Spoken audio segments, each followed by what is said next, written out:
Hello everyone, welcome to the stream. Give me a second, I'm just making sure that everything's operational. Claims to be okay. Alright, so, last time a lot of things happened. Luke might be cheating on Hannah. Zach helped Isabella out. And we had a big meal. And then something was going to happen. I forgot. We stopped right there. So, why don't we get right to it?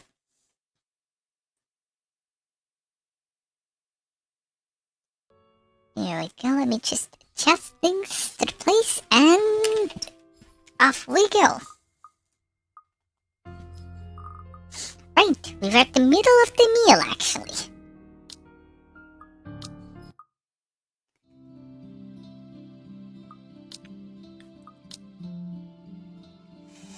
We eventually settled down after food has been served. The jibes replaced by another round of friendly chatter, mostly about what's on the news the night before. There is, however, a conscious effort to avoid mentioning what's currently on the headlines. The dead is never a good topic to talk over food and polite company, this case in particular. The wounds are too fresh, too soon. I'd likely avoid it as well if I were in her position, and someone I personally knew passed away in a gruesome matter like that. Perhaps the closest we got is to approaching the topic is when the infamous mansion is brought up again. But even then, we are careful, Ash and I. We keep the conversation light and avoid bringing up her late business partner. It's the least we could do. Right? Yeah, they're planning to move in soon. In fact, they already have a housewarming party planned. It's why they wanted us to rush the papers. They wanted to send the invitations out as soon as possible.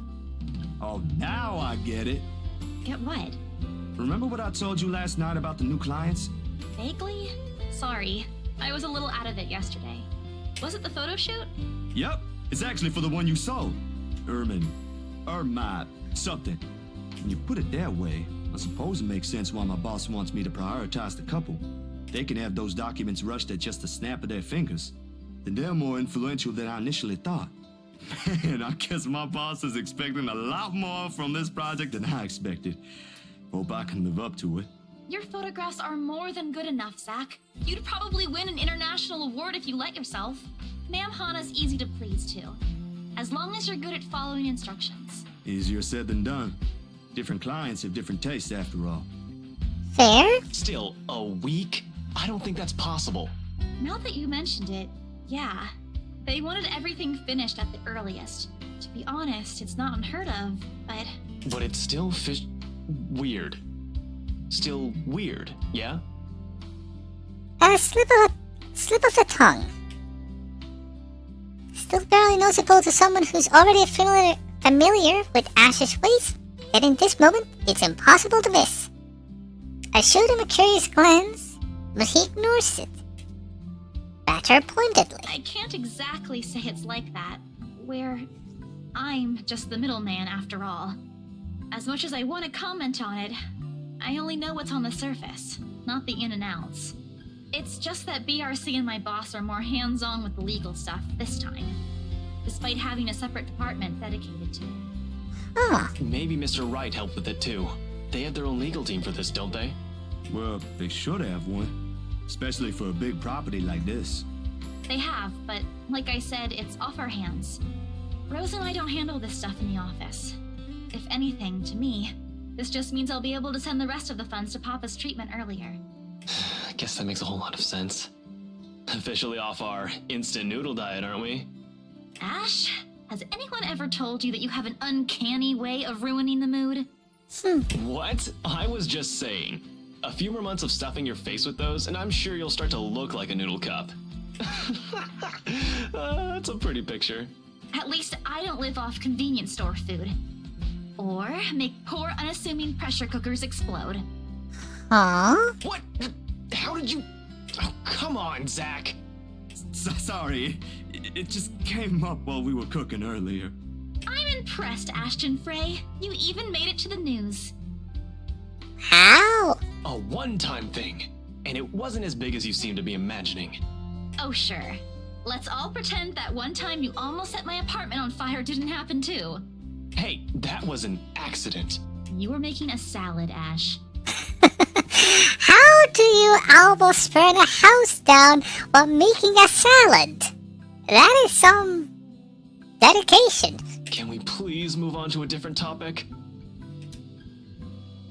It helps. The casual talk, the harmless teasing, the mundane stories interesting enough to let the time pass unnoticed.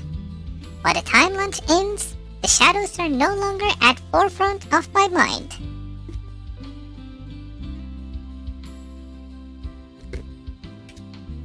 It's the same for Isabella.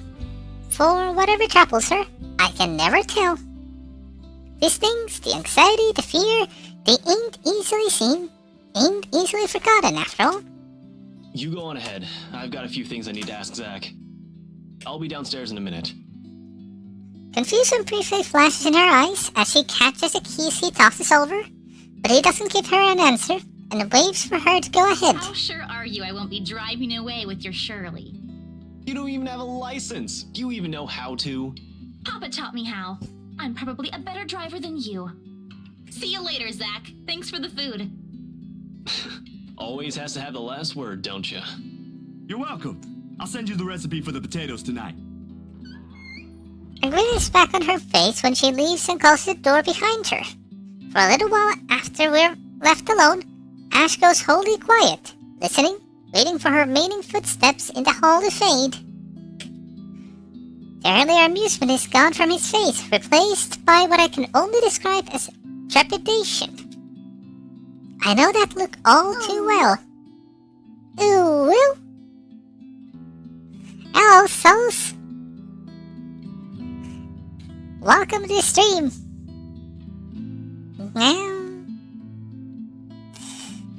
Oh, don't worry. You're technically right on time. I'm just always starting early. And nothing has been really going on. We just had a fun conversation. Apparently, Ash nearly... He got the news by exploding a pressure cooker and nearly burnt our house down while making a salad. But other than that, nothing special has been going on yet.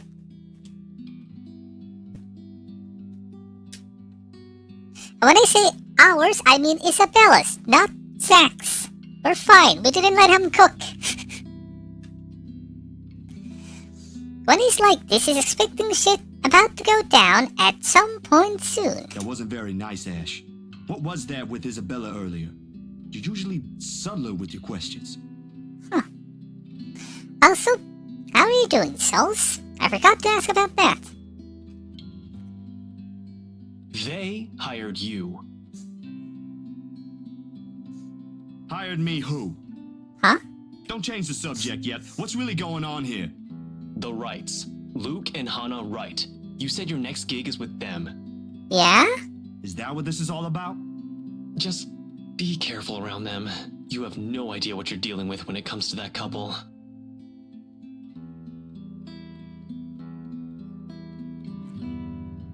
Alright, let me get the hammer. Oh no, you have to work through the weekends? That's rough.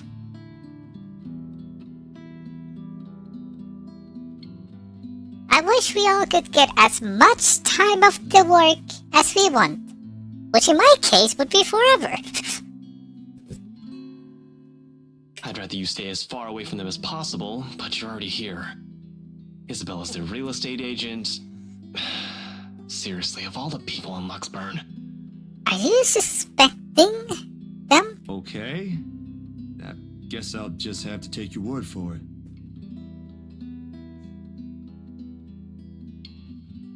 Oh, I see.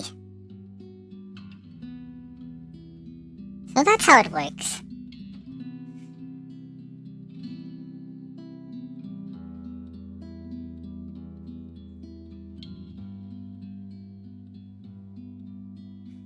So, is that $8 extra per day?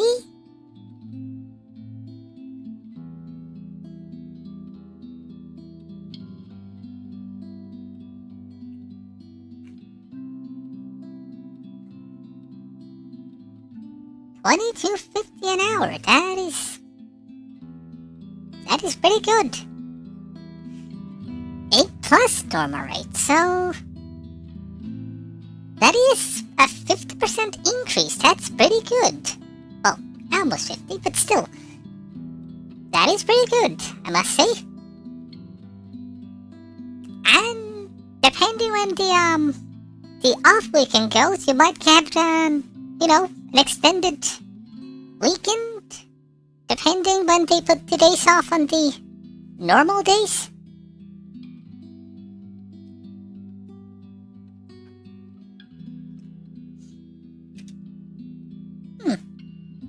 That is a pretty good amount. He nods, claps a comforting hand on my back, and turns to leave without another word. He's never been good with those. More often he fumbles with what he wants to say, but his actions alone are enough to tell me how grateful he is for the trust. I think my first job that I got was like, what was it?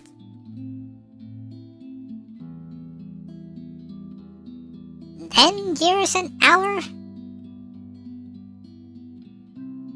Which when translated into dollars is like 12 or something? Then again, our taxes is a lot heavier here, well, slightly heavier than there, if I remember correctly. He reaches for the knob as soon as he gets to the door, but doesn't turn it. Instead, he looks back and gestures with his head towards the table. I don't need to follow his line of sight to know what he's going to ask about. He's likely taken notice of it the moment he entered the room. Back on those? I haven't seen you taking them in a year. Yeah, I kinda had to. It got worse after the film fest. The dreams, that is. That's fair. I don't think I'll be doing that again anytime soon. Heard about that. Don't drop it, though. You don't want Becca scolding you. She actually enjoyed the movie you made, and she's hard to please. Consider that a small victory. True. You don't have to tell me. She already did. Rebecca and Bella both gave me an earful after I said the opposite. Promised them I wouldn't, but you can never tell. Hopefully, once I feel better, I'll be able to think about it properly. 8:25?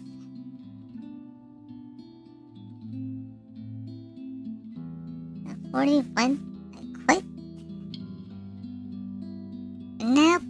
Yeah, that is a pretty impressive increase. Though, if we're being honest here, salaries apparently everywhere in the world are not enough.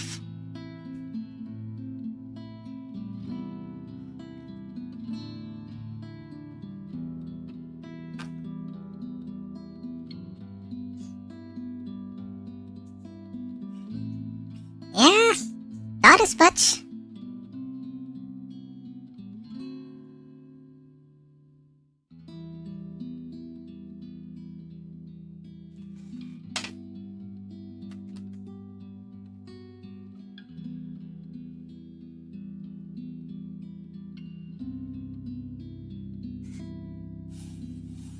Damn. I don't know the numbers here, but we don't have minimum wage here, so it's difficult to say, but around the numbers that you're mentioning, you could maybe barely manage to live on a... yeah, it barely would be able to, survive. Maybe a bit easier if you manage to get a little bit of benefits there. But that has some other problems.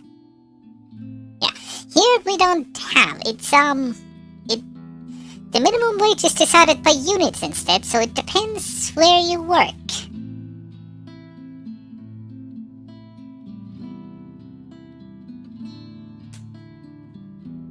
Speaking of Bella, she didn't open up to me, but maybe with you and Rebecca. Those numbers are honestly pretty bad.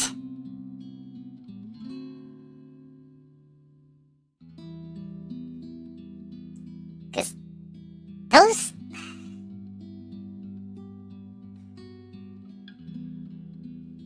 How much would that be? You'd have to work either a lot of hours, or you'd have to practically starve. I guess you're like Isabella in this game. Noodle diet, you go. Yeah, I'll try. I can't promise anything, but I'll talk to her. Thanks. That's all I'm asking. This time, when he reaches for the door, he lets it close fully behind him without glancing back. Oop, that's the wrong one.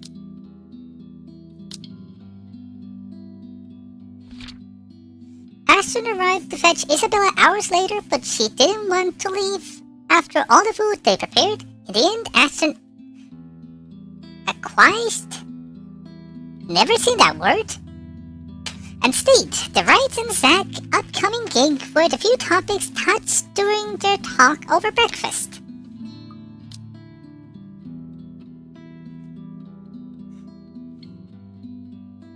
Analysis shows it shouldn't be like that.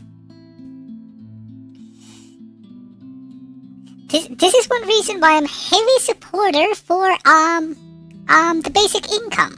So every month you'd be paid, the minimum required amount so you can live. And then you'd be working and you could use that for extra things. Things that you like, subscriptions and things like that. But instead, no, we have a minimum wage and that's not enough to even live on.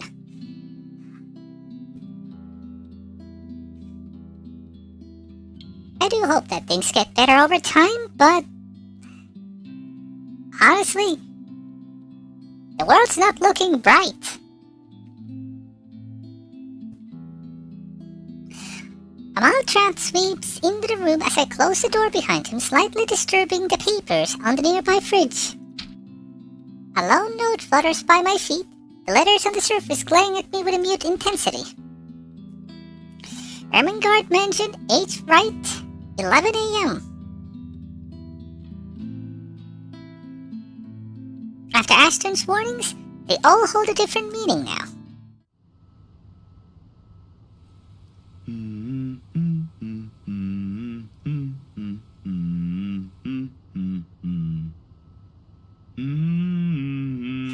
The next 2 days rush by in a blur, altogether leaving a collective mess of work and suddenly piling up and new unexpected acquaintances or friends. Depends how you look at it, really. Either way, I'm stuck developing these photos at 3 in the morning to reach the deadline set by an overeager art director. Don't get me wrong, Julius is good, has a vision and knows what he wants, but damn, he can be enthusiastic sometimes. Doesn't matter when you couldn't sleep anyway. Rough. Imagine that. Free college and a minimum wage at 20.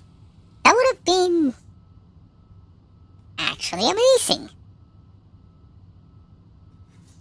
Though to be frank, every country has problems. I mean, Finland's situation is a lot better than yours, but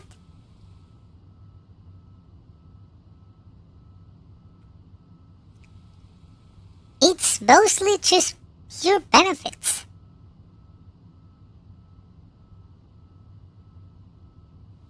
Not to mention that those benefits are currently being cut by the current government. I don't mean to get into politics right now, but let's say that the rich are getting richer and the poor are getting poorer. Quite literally, thanks to the current party. That's enough of that. There is nothing new in it, of course. After years of working as a freelance photographer, it's simply something I've grown used to. Get to know people, build a client base, do good work, and cash in some late hours if need be. Rinse and repeat. It certainly takes a while to get some footing on the field, but it's the kind of thing that pays off in the long run as long as you keep at it. Given enough time, you might end up with the big names on your client list. Names like the Wrights in particular. I never did pay much attention to them, but it's virtually impossible not to hear about them when the local news channel or paper has something to say under their name. Party here, an acquisition there. Sometimes it's a new business venture. Other times it's the everyday gossip that typically follows popular people like them. Oh. Souls, could you do a quick Googling for me? Because I forgot to do it between the streams. Can you check is a Luxbourne an actual city or a town in UK, or is it completely fictional? I'm asking because they mentioned Cardiff and Manchester, but is Luxbourne a real place?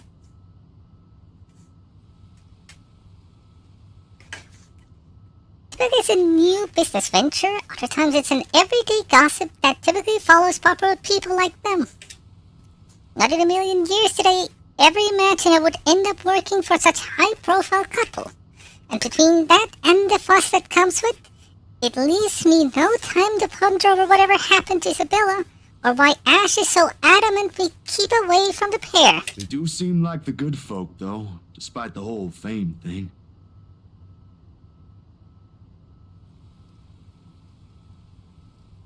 There's Lisburn, but that's not really the same.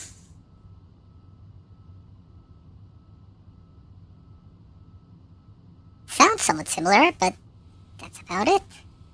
Might be just fictional, then. Sure, there was a rumor running around years ago about him being involved in some business scandal. But just like every gossip blown out of proportion by the media, nothing came of it, and eventually it simply died down. Much is definitely left to said for the husband, but I doubt a woman like Miss Wright.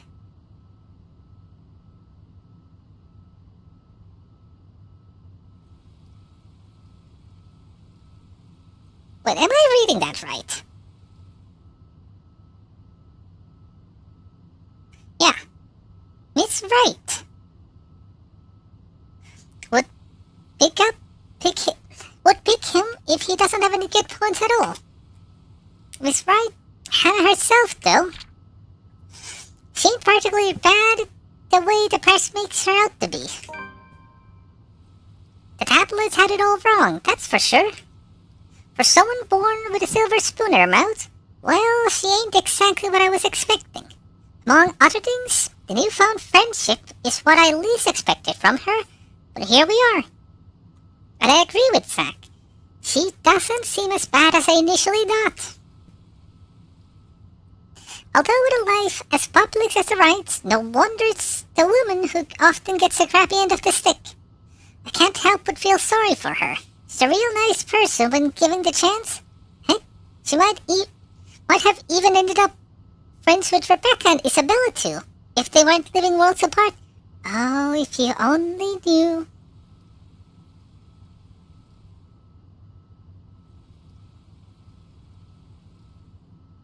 Look, yeah, that's how it's written, Luxbourne. So, just to make sure, is it a real place, or is it not? Probably. The beep quickly pulls me back before my thoughts travel any further. It is a real place. Ooh. You know, that's quite bold of them. Because usually if you make this kind of horror game with a cursed mansion and a town, this usually would cause people to, either paint the place in a bad light or get highly curious and raise the tourism.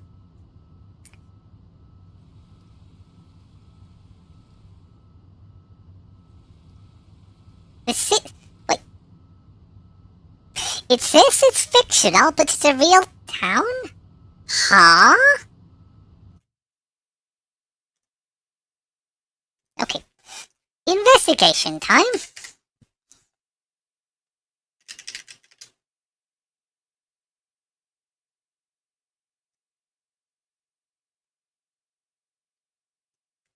Because now I need to see myself then.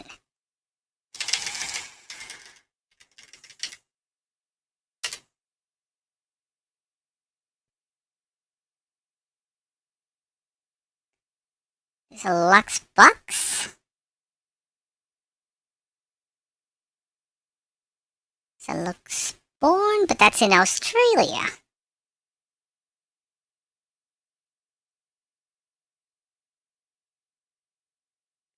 And that's not a town, that's a company.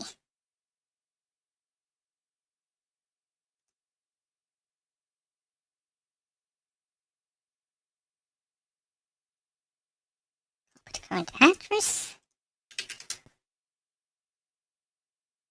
No.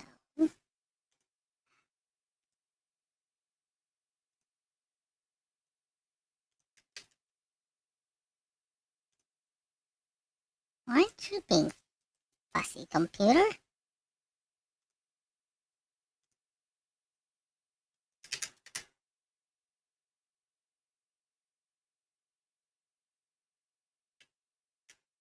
Set in fictional British city of Luxbourne.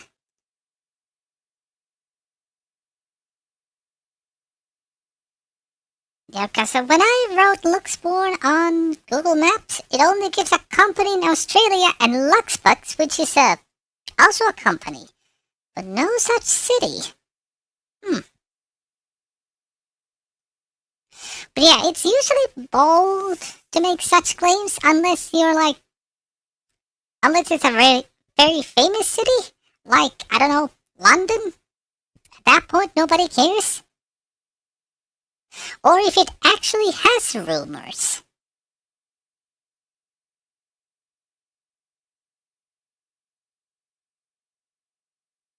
Anyway, back to the game. In one practice motion, I carefully place the wet paint I'm holding on the drying rack and amble over my makeshift darkroom to get last photos from the water bath. Inside the converted broom closet, the film processor lets out another soft clack before going on its standby mode. At its mouth, a lone photograph sits on the tray, barely visible with a lack of light. It's the last one tonight for the set Miss Wright requested. I don't usually make this a habit, giving away stuff that is. It's bad for the business, no matter how well-intentioned or generous you are. This exception, however, she did treat me well and was pleasant companion all throughout the shoot. Even if she didn't ask, I would have probably given her a few prints just for the hell of it. Miss Wright ain't such bad subject matter to begin with.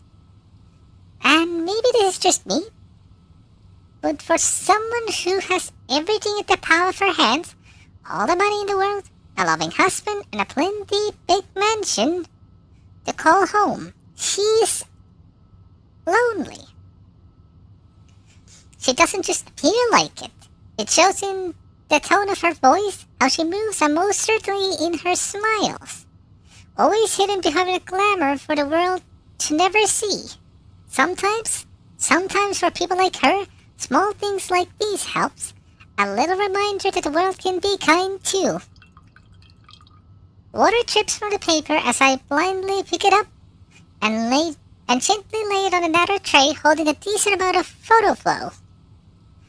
A few seconds under the solution is all it needs before it's ready for drying. No good rushing this last one, even if my body's already screaming for some decent snooze. My hand fumbles for the light switch, moving towards it with familiarity, while I fish for Squeaky among the mess of tools on the drawer with the other. The bulb flickers twice before its glow settles, and casts a soft light in the tiny space. When I glance down, Squeaky in hand, ready to finish the process, and I finally call it a night. What on earth? Her head is gone. Blurred and distorted beyond recognition, rather. There is completely smudged over, leaving no trace of the same sweet smile the good woman carried all the previous prints. Damn, that was too careless. A common mistake to make, of course. is negligent enough to pick a newly processed photo in the dark, like I apparently did. It has happened before. Loads of times, actually. But I still can't help but feel a small pang of frustration over one mistake a newbie would likely make. With a sigh, I reach up for the switch again, intending to develop a new one from the scratch. It could pass off for one of those supernatural pictures they show on TV, though. Sell it off! You can get a fortune out of it! A memory clicks, one cursor dot in a sea of many, and a short yet distinct second from the day before. A glimpse is all I got, but it's enough to burn the image in my mind. There was a shadow. No, a woman. In her 20s or early 30s, maybe? But with how far gone her flesh alone has become, it's not possible to tell at the first glance. The skin itself has already taken a sickly pale color, rotten in most parts, blood dripping from every open gash and lesions on her body. Bony hands grip Miss Wright's neck like a noose, staining the skin underneath with a vibrant shade of scarlet. Nothing but malice fills the gleam in her eyes. Zachary. Not for me, but for Miss Wright. Zach, is something the matter? Oh, no, there's nothing wrong. I just remembered something that's all. Let's get back to the pictures. Can you move a bit more to the left, yeah? The memory alone is enough to make me rich. Some final shots from the photo shoot the day before came distorted after Zachary developed them. He would have almost dismissed it as a human error if he hadn't remembered a chilling memory from yesterday's shoot. I brush it off then. A trick of the eye, I told myself, or a product of the heat. The weather has been unexpectedly warm recently, so it shouldn't be too surprising for such things to happen. And, well, blaming this on the usual, fatigue, an overworked brain, the weather, or an amateur error on my part, is far more convenient.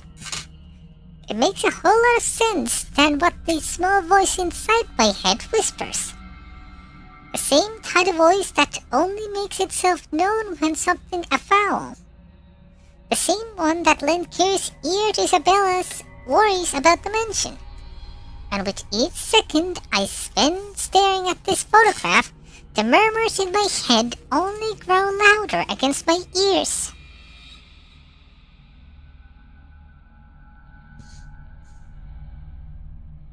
Someone has to know.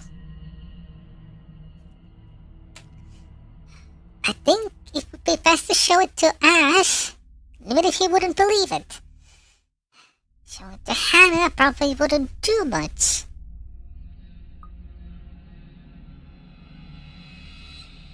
Honestly, I feel like that both wouldn't do much. Ash will keep me flagged for this. He will. I can already hear what he's going to say the moment I bring this up. Hell, before he even sees anything, I'll wager. The guy's a skeptic, true and true, and it'll take more than my count for him to even consider this. But when you've been there, seen something enough to raise the hairs on the back of your neck, and leave you wanting to flee or hide, what he thinks is the least of my concerns. I am no hero. That's a title best reserved for someone else. Still, if this helped him change his mind, it's worth a try. Isabella's gone and done the same thing, didn't she? Outside, the sun has yet to rise. I still got a few hours before dawn. Good enough time to mull over how I'll go about this with him. Plenty of space to check if I'll get the same result if I redo the process again. The film processor hums back to life at my touch. The light switch gives it a soft flick, and the darkness embraces a small closet again. It's not going to come out the same. Somehow those urban legends don't sound so silly now. Sometimes I wish Ash would make himself easier to find. 24 messages, 13 phone calls, and 1 visit to his flat later. I still have no idea which rock in Luxburn he went off to hide under again. The guy has his own place, but refuses to stay in it. Has his own phone but doesn't answer any of his calls or give any indication he's gotten my messages. Most of the time he'll just show up at my front door. Sometimes in the middle of the night complaining how uncomfortable it is to sleep at the back of his Shirley, his car. As if my old couch in my flat is any better. Nothing new from him though, but a bit frustrating really. There's the police precinct, of course, but then again, he's not around most of the time either, and if that's also true for today, he's likely out for another stakeout. There's nothing much to do for me to wait if that's the Let's case. hope I'm lucky enough today. While Luxburn is a relatively peaceful city boasting a low crime rate, its precinct stays abuzz with activity. As soon as I open the glass front door, murmurs coming from the people waiting in the lobby welcomes me. Officers can occasionally be seen shuffling in and out of the room, greeting civilians with a casual smile and a polite nod. Some, though, look a bit worse for the wear.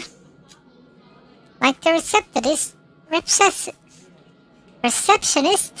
who looked at me with much disdain the moment I arrived. Thankfully, I won't have to deal with him today. Before I can even step in, Aston's voice, though low, comes from a hallway adjacent to the lobby. Just 1 minute? No. The case was dismissed, remember? You were the one handling that case. If you want access to those records, you've got to ask Chief. I was taken off it before shit went to hell. Why do you even bother? Even Professor Clark seems to have given up on that. Well, Never mind, you won't understand. Right. I know you owe Professor Clark a lot, but the right guy isn't just someone you mess with. They've got the money. Who knows what else gets swept under the rug with them involved. Huh? That takes a special kind of ignorant not to know. And a smart person to know which boundaries he can't cross. You're a bright guy, you'll figure it out. In any case, I've got to get going. Another missing person case on my hand. Benjamin on the front desk looks like he's about to maul someone after the 4th one yesterday. Murders, people missing, what a time to be alive. Man, I miss the old Luxburn. You and me both. I'll see ya. Gonna go grab some lunch. He notices me first as soon as he enters the lobby and pauses. Confusion briefly crosses his face until I fish out the phone from my pocket and wave it up. Frowning, he pulls his own mobile out, wordlessly fiddling with it for a few seconds before sighing heavily. There ain't any annoyance in him when he glances up though, only mild exasperation and what might be a hint of amusement. Stop taking pointers from Isabella. This is gonna get old soon. At least use your phone properly. It's an alarm clock, a good note-taking device, a halfway decent camera, and maybe a music player too. If I'm being nice. What else do I need it for? I don't know, keeping in contact maybe? When he merely shrugs, I know I've struck a chord. He's far from holding a piece of technology in contempt, of course, as there's always been nothing but practical from the start, and technology is useful.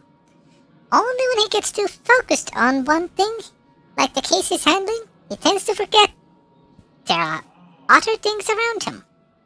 A little reminder and a nudge in the right direction can get him a long way. I've got an email on that social media site the girls roped us into joining. That doesn't make any sense.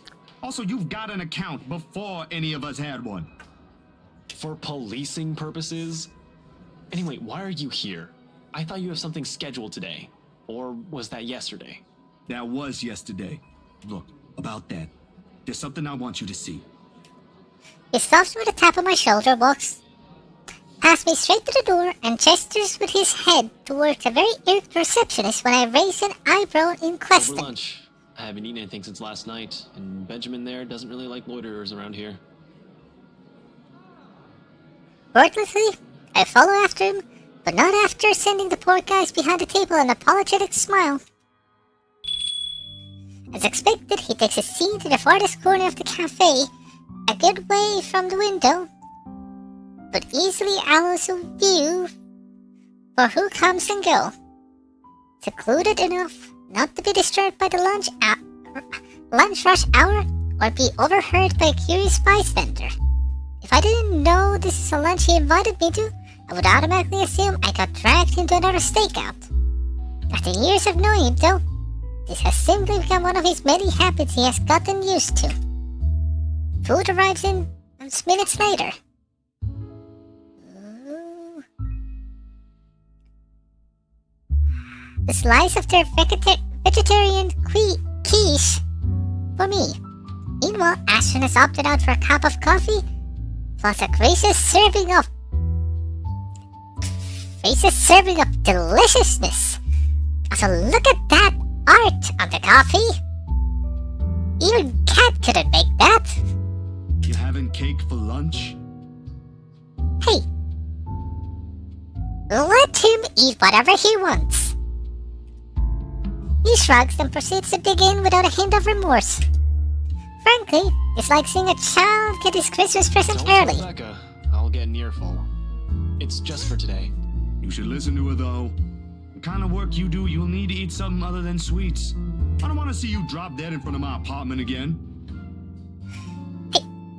Zachary, let Ash channel his inner L. I told you, just this once. Have you been hanging out with Becca lately? You're beginning to sound like her. Nah, just for some recipes. But she has the right to worry, you know? It's like she's taking care of two kids. One bitches on sweets, while the other on cup noodles. And? At least Bella knows how to cook. Hey, I can at least boil something. Wait, that's easy, right? I mean, you just put water in and... Oh, Ash. No, don't even think about it. You destroyed your own kitchen once by sticking a pressure cooker on it. I think my sister is a whole lot better than you. And this is coming from someone who has no other choice but to eat her cooking for some time. To be fair, he generally appears offended at the last remark. Hate will be too strong to describe how Sis and him usually interact whenever they're in the same room. Though whatever appropriate word is, I can say with most certainty that the feeling's mutual for both. Ash thinks she nags too much, while Sis thinks he's trouble magnet I should stay away from. They're both technically right in their assessments. How's your sister, by the way? Still bullying white guys?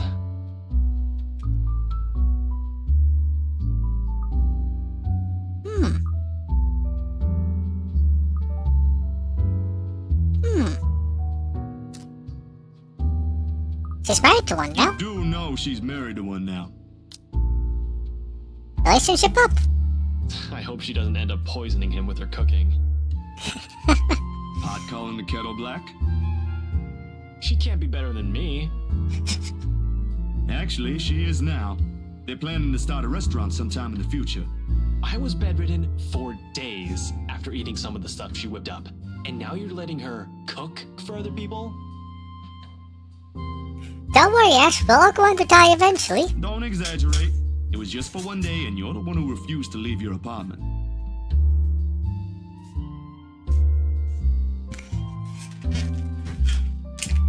You should come by, though. Sis gave birth a few days ago. Girl, I've only seen the pictures, but I might visit sometime after everything's settled down. Too many backlogs to go through for now. No way in hell. She'll just find something to criticize again. Last time, it was Shirley. He makes a show of being utterly mortified, though I'm sure he doesn't mean any of that. He might not say it straight out, but I'm pretty sure he's enjoying the small visits whenever he can. Something about it reminds him of his own family. Sort of like making up for one he never got back after his parents separated. Sore spot. Now one topic. One thing he never ever brings up in any conversation, if he can help it. I've never seen the need to be nosy.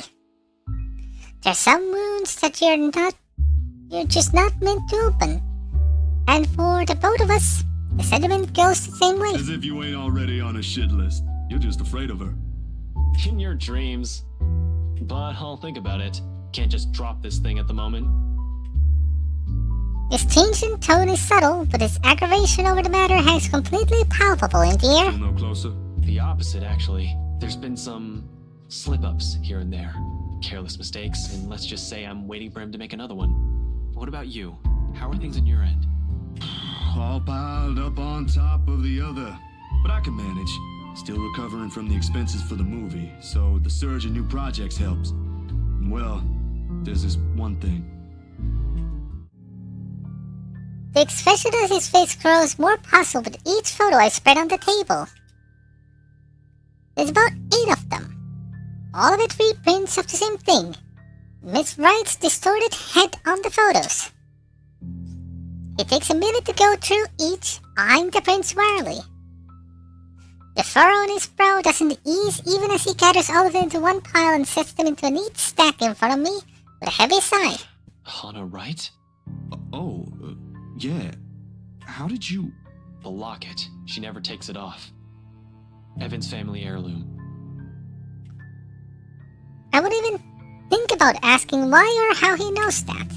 If he's investigating them, he'll likely have already dug up every unimaginable dirt on them, including family Are history. you done with your work with them?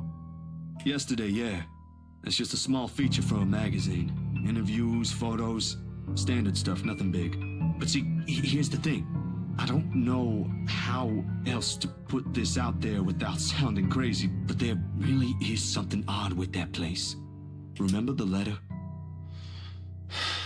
He drags in a breath, reaches up his nose and pinches it. Like an action alone won't help. Like the action alone will help grant him all the patience in the world to continue this conversation. Please tell me this isn't about that again. No, Ash, you've got to listen this time. I am listening, and I can't believe that just came out of your mouth.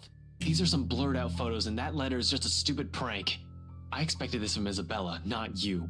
You're the photographer here. I don't see any need to get worked up over this. I know what you mean, but will you hear me out first? Ash leans back on his seat and doesn't say anything further. He gestures for me to continue with a wave of his hand, impatience clearly on his face. Any other person telling him this and he'll walk out without batting an eye. I suppose he's the only reason he's giving me the benefit of the doubt is because we know each other. I don't easily buy into these things as much as you do. Yesterday, though, behind Hana. He blinks at that, his eyebrow lifting momentarily before settling into a deep frown. Hana? Since when were you on a first name basis with the right missus? Why does that even matter? I thought you said this was just a gig. His voice stays level, but the accusation in it is as clear as day. It hits a nerve in me somehow, more than the tone usually does. It's really just a gig.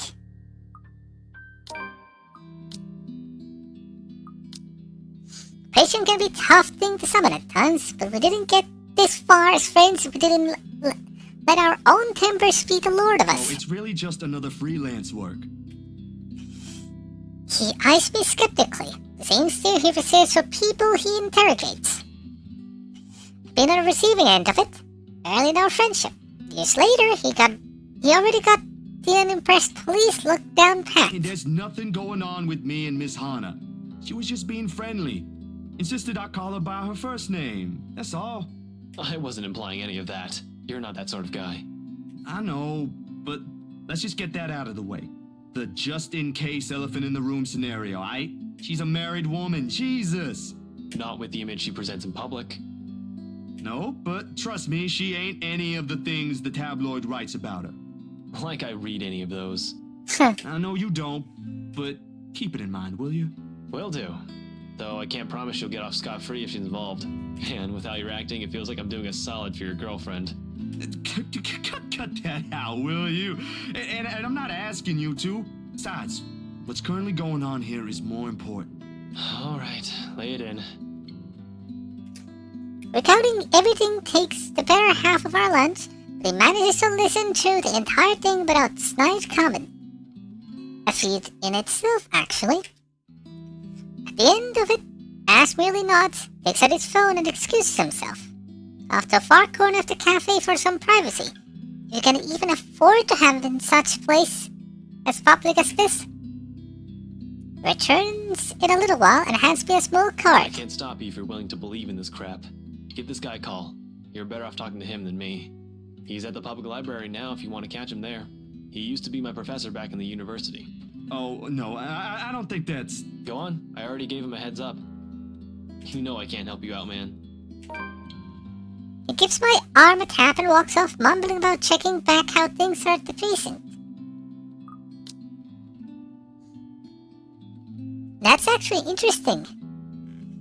If we went on the other path, Hannah would probably suggest the priest instead. Disturbed, Zachary decided to show the photograph to Ashton. During the lunch at the coffee house, they briefly discussed Zach's sister before Topic veered off on the photo. Refusing to believe his friends, Ashton advised to talk to Andrew instead. I don't see his face when he leaves, but I know this is his own little way of helping out despite what he doesn't voice out. Of all the places, it never crossed my mind that I was wandering into a public library today, considering I'd rarely ever visited.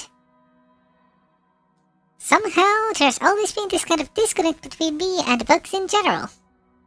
Sure, some of them held my attention in my youth during the brief times of the day I was left to my own with nothing to do. I went through the whole Grant's collection, as a matter of fact. Read all of them twice or thrice even. But I never did hold it for long. Most of it never even sticked. Especially after I learned it's easier to do things myself if I want to learn stuff. This seemed the plan in the first place. But after Ashton went through the trouble to contact the professor, I can't just ignore it. Nothing but quiet greets me inside, though. Not a typical mom one would associate with a library, but one akin to a hush prior to impeding trouble.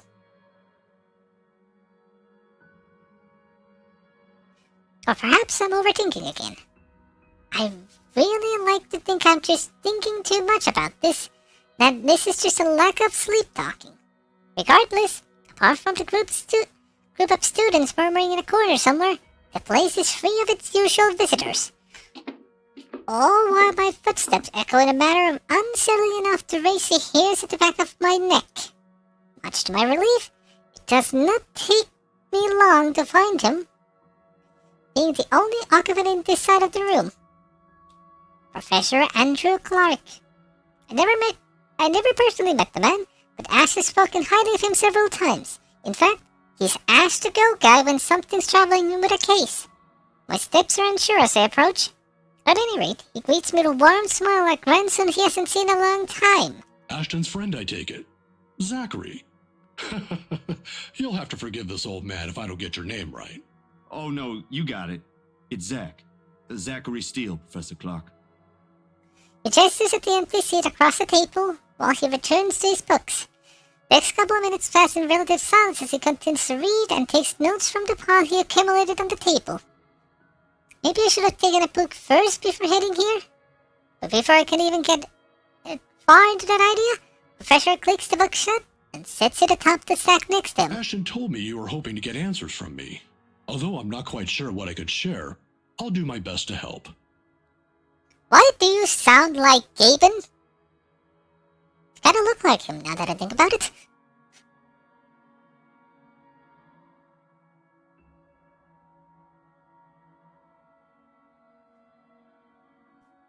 How do we get out of this mess? It's the first among tens, hundreds among the concerned in my head. Did I... blank? No. When in the presence of someone I barely know, the doubts would easily form. Is nothing but patient, however, and with enough time to mull over, a question finally forms. Do you believe in the paranormal, Professor? It's supernatural, actually. What's the difference? Don't worry. It's a common mistake to make, but they really are two different things. The other one deals with what we can't explain at the moment, while the other are things we may not have an explanation to. Ah, I see.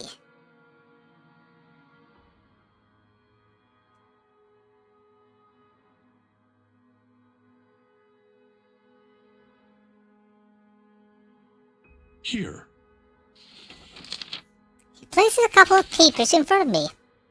The very same one he was writing on earlier. Studies Luxburn supernatural culture in a A nutshell. friend of mine wrote that a few years ago. He took interest in the city after reading about the stories. I have to agree with him here. Even stories dealing with things you don't see with the naked eye can be rife with culture, and this city thrives on it. Just ask the locals. Like ghosts, for example. Among other things. The interpretation has changed over the years, though. Various religions, for example, have their own version. It might not always be a spirit now. It could be a memory, or an imprint, an echo, so to speak. Some are born from curses, even, out of great anger, hatred, or pain. There was this one story. Here it is.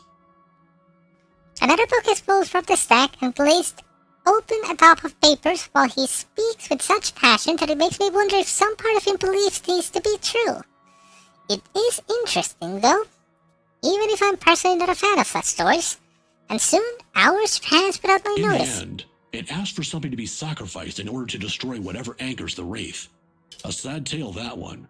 But the simplest grudge can bring the ugliest, even in the kindest person, with some people none the wiser. Oh, I'm sorry. I just went on. Nah, it's good. Are you familiar with the Ermengarde Mansion, though? Of course. That goes without saying. Who hasn't heard of the local legend? In fact, you aren't the first one to ask me about that recently. Because Isabella asks about it as well. Although, word of the mouth is, someone has already bought it. Ah, yeah. The right couple. It was a close friend who handled that sale. So I heard. Well, don't think the house being bought by anyone would stop us from talking about it. What is it about the mansion, then?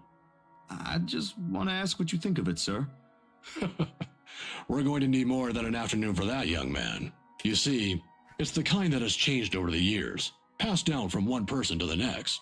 Sometimes, it's the Lord William who haunts the place. There are versions where it's the lady of the house. Huh. But my favorite, a personal favorite, would have to be the ones that followed after the disappearance of the kind daughter.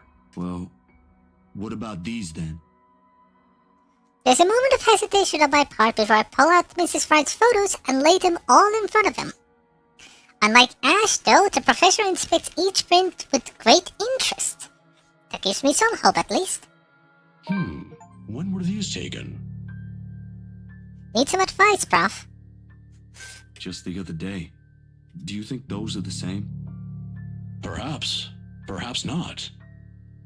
There were certainly instances when the film would pick up what the human eyes weren't able to see. But then, it could also have been human error. I didn't edit it in any way. You have my word on that, Professor. They all just came out like that. Then, if it is what you're thinking, I'd strongly advise against doing something reckless and further tangling with them. Accounts about them may be riveting to you, but most of it often ends in an unpleasant manner.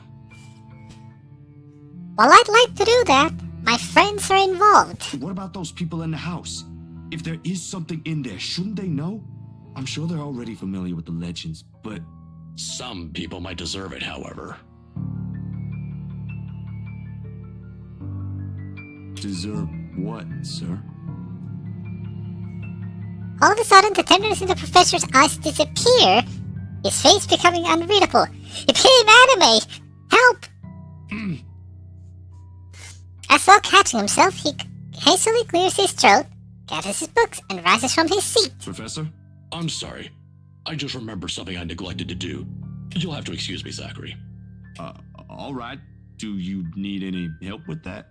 Don't let my looks fool you, son. I can still carry a few hundreds. I've been doing this for years. I'll see you some other time if you have any other questions. Huh. Of course. Almost sounds like you have a grudge with the Wrights. Or maybe the house itself. It was nice knowing you, Professor. He doesn't hear it, however. Zachary met with Professor Andrew at the library. The professor shared a few favorite stories about the city, including the friend's research about its urban legend. When Zach showed Hannah's distorted photos, the professor only warned not to be reckless, and that some people deserve what's coming for them. In a few short strides, he's out of the library, leaving me and every piece of the whole mess amidst the oppressive stillness. Despite the answers gleaned, more questions surfaced. If there is even a single way out of this, I hope we find it soon. The moon is well in this night sky by the time I make it back home. My heavy treads and the sound of traffic outside echoing in my ears, filling the empty room with some semblance of life. Nana would scold me if she ever heard me walk like that, but after today, I can't really give a damn about everything. The mattress creaks under my weight as I unceremoniously flop down on it, and I find myself looking at the paper under my grip. An invitation and a request to the cover of an event. The Wright's housewarming party, tomorrow evening. If only it were that easy, but it'll give me a chance to talk to her about that thing in their house. With a sigh, I let my hand fall to the side of the bed along with the invitation. I'll think about it tomorrow. My head ain't bottled with the thoughts of headless woman and the haunting smiles of a ghost. Belatedly, it occurs to me that last meal I ate had been one with Ashton. And an empty, gnawing ache makes itself known, but I can't bring myself to stand. Today was a complete waste of time and frankly a disappointment. I don't like this. The lack of certainty that is quiet, the lack of stable ground to stand on, the part where I do not know what will come tomorrow. Ever since that damn letter, everything has been thrown out of the loop. I wish everything stayed the same. Routine would have been easier to make sense than this. Closing my eyes, and let the noise from the street below lull me to sleep. At the very least, it's the one thing that hasn't changed.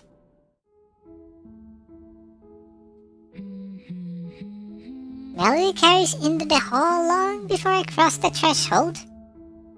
Solemn but gentle and soothing, a reminder of what home is. Pa's firm but meaningful gaze, Pa's wistful smiles, the warm rays filtering through the eaves at sunset, the distinct smell of wet earth and leaves of a long day's rain, and our room. The room. Ma and Pa's pride and joy. The place we were once promised several springs ago.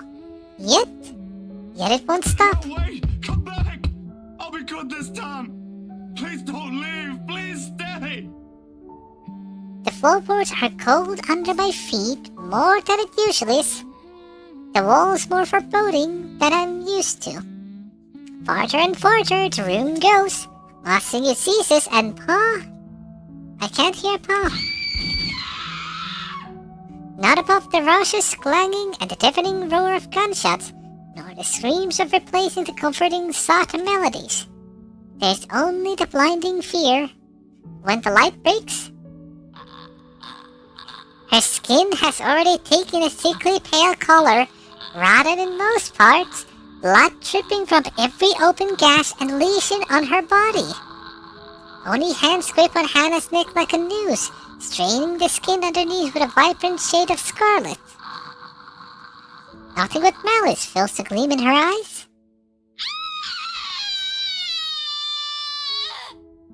The scream ripples through the air. My whole body feels distant, every limb heavy with lead, all unable to move at will. Not even so I can wipe the beads of sweat forming at my temple. Rasping up my breath easily fills the room in the wee hours, while I force it back into steady rhythm.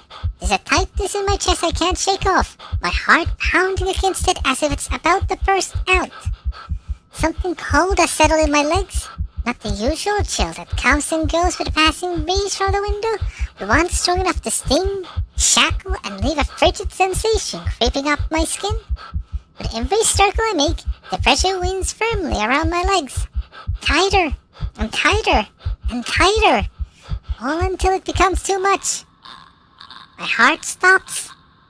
Another draft sweeps into the room and brings in with an iron tang of blood. Thick, suffocating, filling my nose with a foul, sickening smell as I shift my gaze downwards and it slowly comes into view.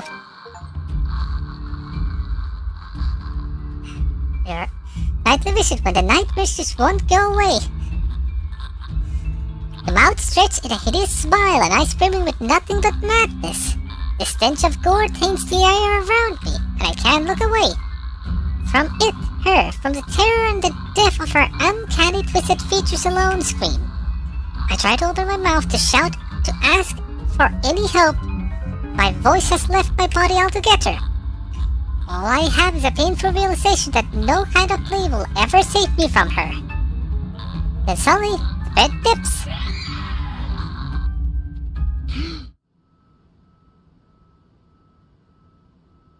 For a moment I thought we died. The brutal plunge back into myself jerks me away. There's no ear-splitting scream, no wild thrashing of limbs, just a painful, constricting awareness that something has wound itself tightly around my neck. I waste no second pulling in a blanket away, but allow myself a few minutes to steady my breathing before getting off the bed. Inhale, hold, exhale. 1 step, 2 steps, 3. But the dreams have gotten worse. Ever since 2 days ago, no longer are there small cursory flashes that I'm used to, but vivid ones that linger. I can still feel the blood in my hands, the putrid smell of rotting flesh, the sickening crunch of the bones breaking with every movement, and her cold, chilling eyes as they bore into me. I draw in one long, ragged breath, and before I know it, I'm walking out of the door. In the waking world, it reeks. The bench of the park is far from the most private place for dots in Luxbourne, considering its location at the heart of the bustling city.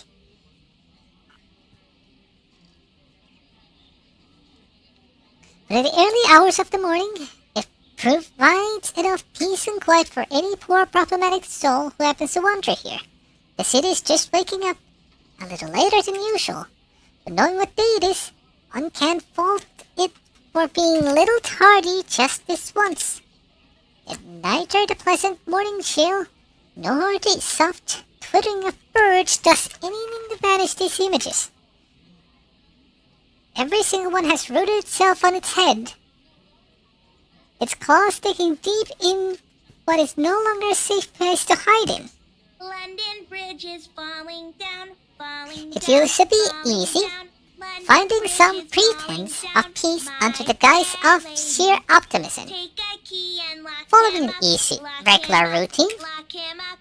Now I don't know what to make of it. Sometimes it's easier to run, easier to hide, when everything's falling apart. That way, you don't have to be the first to witness when it does. It worked when things went bad with the movie, after all. Could someone shut that child up? It also worked when Mom and Pa were taken from us. Maybe it is better if I just... Hello? Who are you? A tiny voice gives me a pause. When I look up, a little girl, maybe about 6 or 7, is peering at me. 2 wide eyes overflow with what can only be natural curiosity one typically sees in children. I vaguely note the same karate uniform she's wearing before returning her greeting. Hey, kid. Kylie.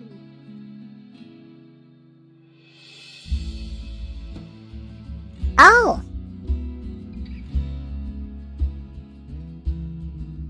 Kylie? That's my name. Mama said it's rude not to call people by their names. Guys, do you get the reference? The Kylie was the witch from the Saint Maker. She then flops down on the empty space beside me. Her little legs, still too short to touch the ground, swing in tune with the songs she hums under her breath. I don't mind kids, and I would often invite the ones in our old neighborhood to give them treats. Of course, by then Sis and I both were too old to play with them, but we get used to the commotion eventually. It's not completely as unpleasant as most people would imply. Kylie seems to be a well-behaved kid anyway. Oh, sorry. Nice to meet you, Kylie. Is Mama here? No, But my big brother's with me. He's taking pictures with his camera over there. She points to the far end of the park, one the closest to the street where a kid is taking shots of something above him. It doesn't look to be birds because all there is on that side of the park are I don't buildings. see what's so interesting with the tip of a building, though. I'd take pictures of dogs if I were him. They're cuter. Do you Bear? have a camera too, mister? Yeah, I'm actually a photographer. Mama said I'm too young to get a camera. I'm sure your mama will eventually give you one. But won't you be late for school like this? Big brother will get us there on time. Rowan promised Papa. Rowan. We aren't going to be late. It's sports day. So it's not good if you keep looking like that today. If it ends up raining and we lose, it's your fault. All right, I'll try not to upset the clouds today, kid. Is it because you're sick, mister? Before I know it, a smile has spread over my face. They say kids ask the toughest questions sometimes, and they sure do. But how sincere Kylie looks. Lying feels like doing her a huge disservice. Not sick. Just having a very, very bad day. Why is that? Is that like when my big brother ate all of my pudding? He did that once and then cried. It wasn't very nice of him. Yeah, I think so.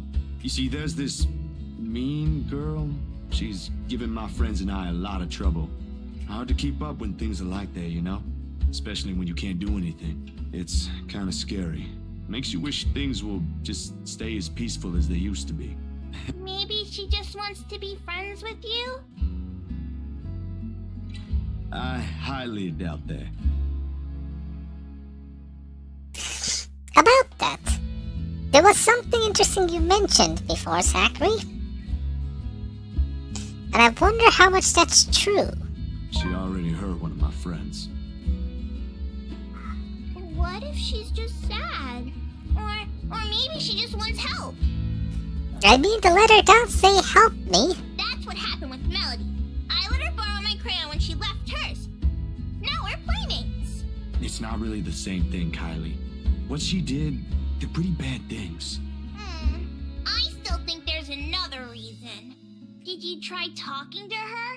That's what Mama said I should do. I don't think that'll work either. It would be an interesting attempt, though. You haven't even tried yet. You sound like Rowan. You're just scared, mister. That strikes a chord. Maybe it's honest in her tone or simply the truth in the words itself. I don't know why, but I can't help it. I laugh loud enough to disturb the elderly couple taking a leisurely walk Why nearby. are you laughing? That's nothing. You're a really smart kid, you know that? That's what I've been doing, ain't I? Ain't it? Go full speed ahead and backtrack when things get tough. Stay in my safe zone because that's how I know. That's what I know. Once Dr. Navarro said I should be the first one willing to deal with my problems before anyone else. I didn't show up to our next appointment after all. But he's right. And though I hate to admit it, knowing what I've seen, but the kid makes a good point too. I've been so caught up thinking there might not be a way out. Maybe there isn't, or maybe there is. But that doesn't mean I should just leave it up to fate. Aren't spirits supposed to be humans? Aren't spirits supposed to be humans before too? Have they cared about, lived a life on their own, smiled and laughed like the rest of us does?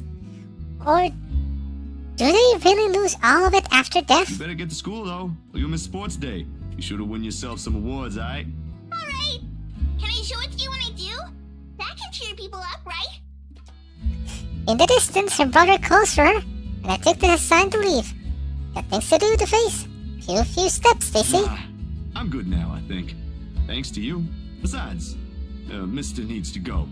But you should show it to Mama and Papa. I'm sure they'll be proud of you, Kylie. I will. Thanks, mister. Bye. I give her a little pat on the hand before heading on my way. A small gesture of thanks from a stranger I didn't know she might have helped. She may not understand it now. Even though at such young age she already has this understanding of things. But maybe when she's older. When the world no longer seems too big for her. Aren't you going to help me, mister? With what? Confused, I glance back.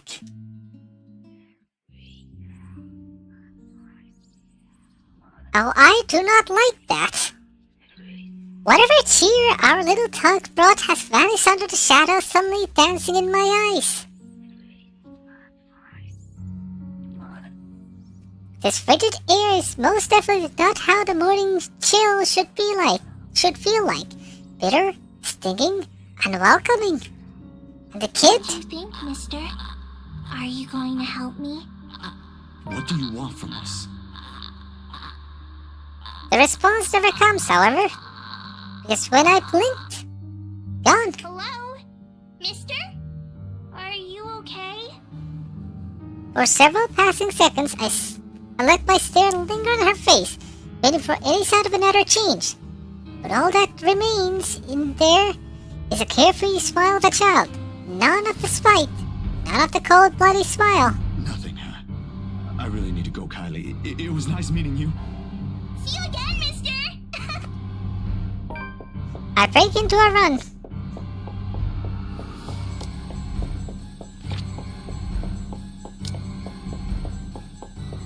Zachary's nightmares became worse with each passing day. To help clear his mind of unwanted things, Zach took a visit to the park. There, he met a little Kylie Suarez, a precocious young girl studying at St. Goretti. I don't look back, not even as I bump into a couple of passersby as soon as I'm out of the busy street. Going insane. This is what it is. If we don't do something soon, we all will be. The tremors follow me even as I get home. I had hoped a little stroller on the block for a few hours would help. Instead, I am assaulted with more images of her. Her smile, the loathing in her eyes, the stench of gore, the horrid crunch that comes with every movement she makes. Even old memories have been sullied by her, and my song no longer sounds as sweet as it meant to be. In the end, all I got is a sinking feeling that I will never be rid of her image, and another ridiculous idea that may or may not even work. The sun is already hanging low on the horizon when I make it back, and for the first time, coming home feels more like a chore. Only I didn't arrive to an empty room. Because as soon as I open the door, I'm greeted by none other than Ash. Sup, Z-Man? I knew it. Only you would have the keys to this place. I told you we should have called him before going here. Oh, It's fine. it is Ashton I see first, sitting comfortably on my couch, munching on a bag of chips with both feet propped up atop of the coffee table. Whatever proverbial stone has made a home at my pit of my stomach automatically flies right out of the window at the sight of him. But before any exasperation can set in, my attention is taken by the other occupant in the room. Isabella perches on the only other chair in the room, attempting to make herself smaller, it seems, from how closely she is hugging her arms against her. Nevertheless, she gives me a small smile when she notices my stare. Yet, somehow, there ain't any warmth in it like it's supposed to have. Hey, Zach. Sorry we just barged in here. Ash was... Relax. Z-Man gave me a copy of the key himself. Only after you broke the 13th one? I can't keep replacing them every time you think it'd be a good idea to break into my apartment. And stop calling me Z-Man! I didn't break anything this time. Ash, just because I gave you a key doesn't mean you can just stroll in here whenever you want to. Hey, is that my...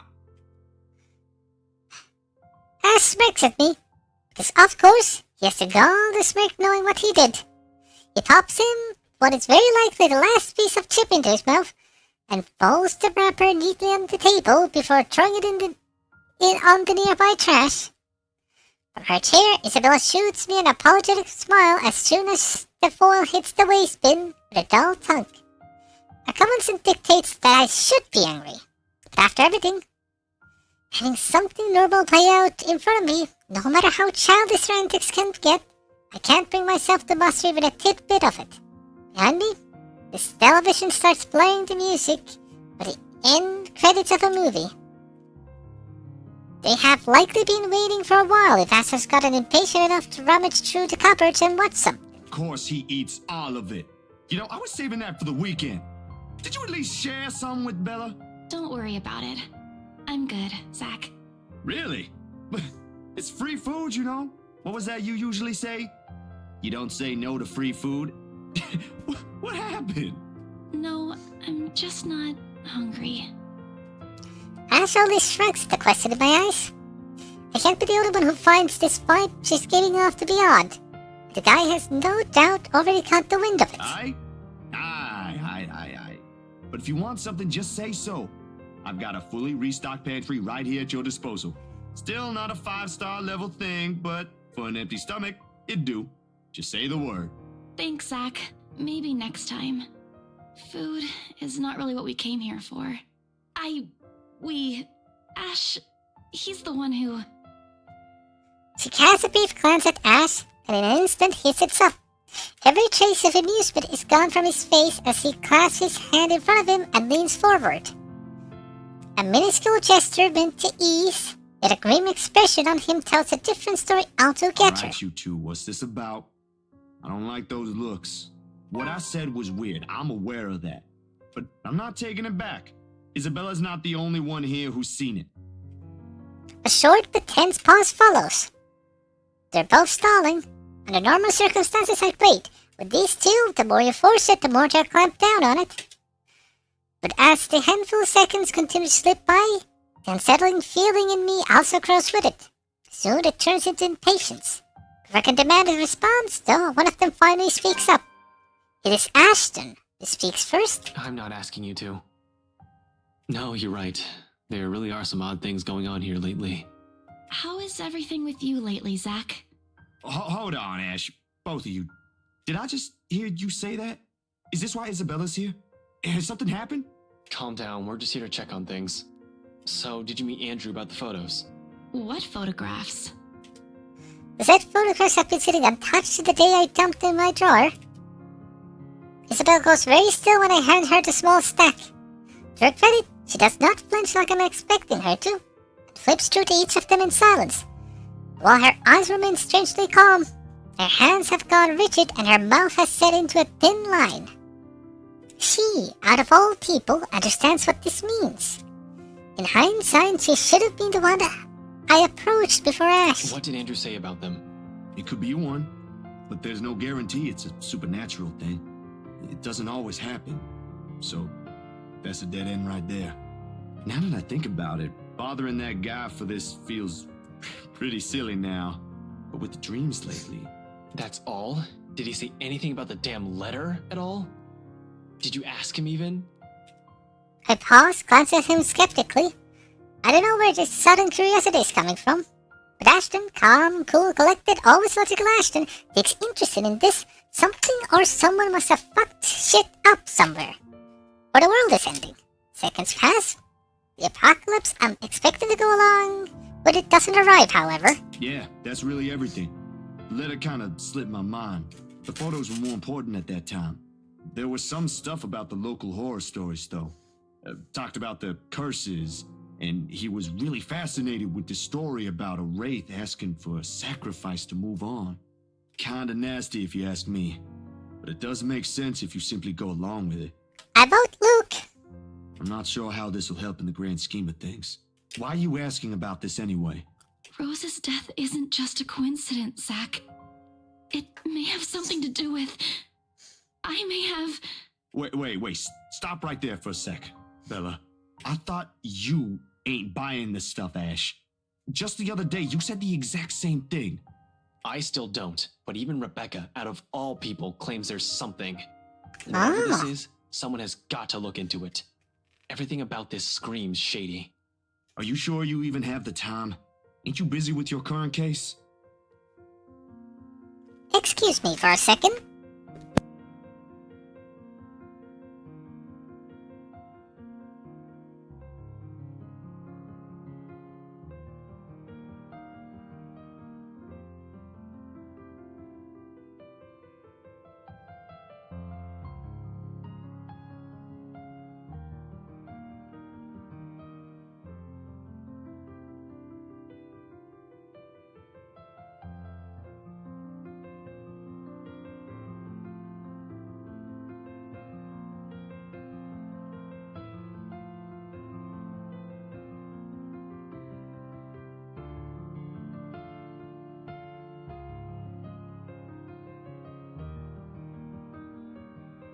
There we go. I got taken off that one. You didn't say you were taken off your case. I just got the news this morning. Apparently, the higher-ups think I'm doing a horrendous job at it. It doesn't matter, though. If these two cases are connected like I initially thought, then regardless, I'm on the right track. Are you sure we should even be doing this? Doing what exactly? I did the right choice talking to Ash about this. There's someplace we'll visit after this. Too vague for comfort, Ash. And please don't tell me you're bringing her with you. These affirmations come in a form of a stare. That alone says all I need to know. What I pointed out gives him a pause, though, and his voice is thick with hesitation when he addresses You know Isabella. what? Zach's right, Isabella. You don't have to come with me. It's not myself I'm worried about. It's you. I'll just do this myself if it'll get you into more trouble with your superiors. At least I can make up an excuse why I need to be there. Don't be ridiculous. You're not walking in there without me. Besides, I think it's a little too late to back out now. Have you two seen the news this morning? I haven't, actually. No? Mama called, and I was busy. The change in the air around her, while small, cannot have gone unnoticed, and it takes every willpower not to ask. Probably the only thing reigning in my curiosity is the fact that Ash himself hadn't brought it up No either. problem. It should be in the afternoon news as well.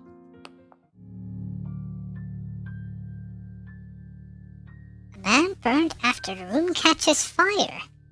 He grabs the remote and cycles through numerous channels until he gets to a news report about another guy who has been found dead in the early hours in the morning today. Burned alive this time. Oddly, no fire has spread, and whatever damage has been contained within the place the body was found.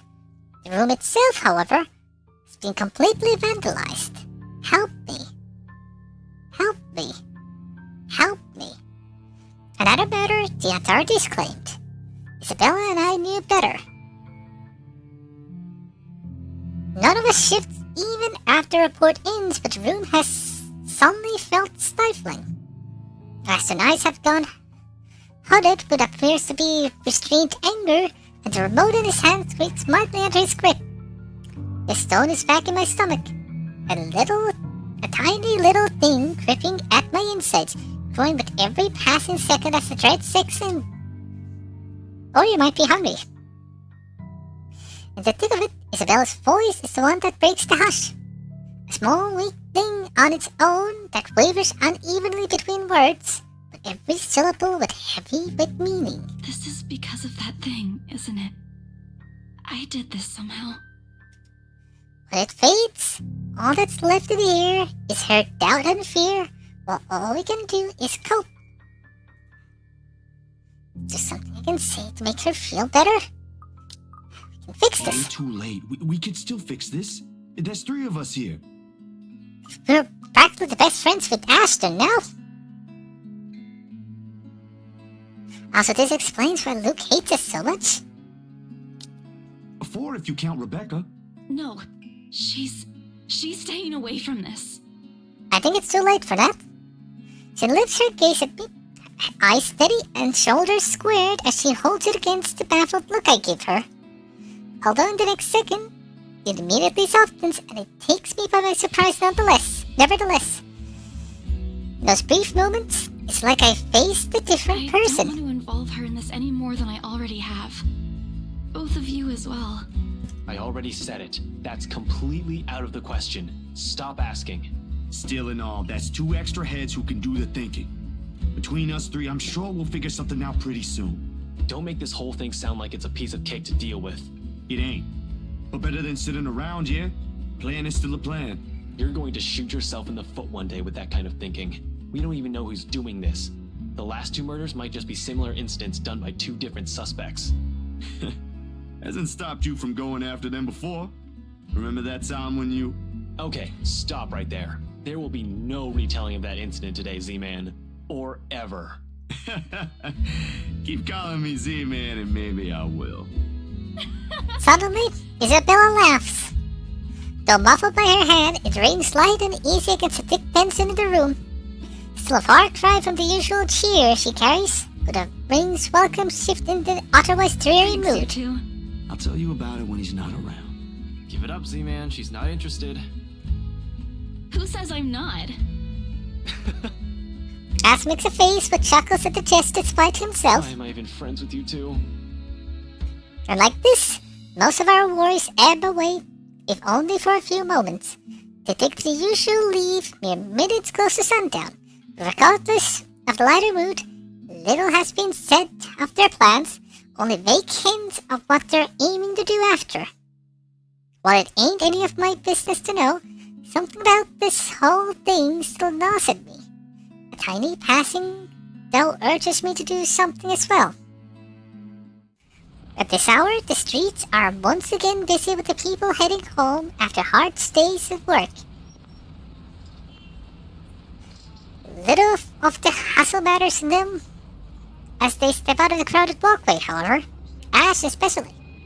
There's only his goal in his mind, and I'd wager there's nothing I can do to stop him at this point. It will be decided on it long before we make the decision to stop by. But despite this, Isabella lags behind. Her worst crease is back at her forehead as she watches Ash to leave to get his card. Something wrong, Bella? No, actually, can you check on Becca for me after this? I really didn't get the chance to tell her where I'm headed off to. Tell her I'm okay and we're... No, just that. That's all. You sure I should skip on that part? If she finds out about this, she'll be angry.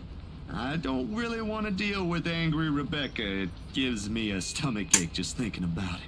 Neither do I, but I'll handle it if she gets mad. Just make sure she's safe and tell her to be careful. You too. Take care of yourself. Almost abruptly, she pauses, the gaze in her eyes hardening as she lapses into another one of those long-distance silences from earlier. This ain't because of the whole fiasco with the letter anymore. I don't want what happened to Rose to happen to you guys as well. This one got deeper. We were gonna ask about it, Ashton returns, casually swinging his car keys on one hand and gestures at Isabella. Come on, we don't have much time. Shirley's waiting. Who's sure? Oh, right. Don't answer that. I don't want to hear it, you huge dork. Says the person who gave her stuffed toys names. Batcat? Really? It's cute. Yours is just weird. I'll see you later, Zach. She spares me another smile as I watch her walk off.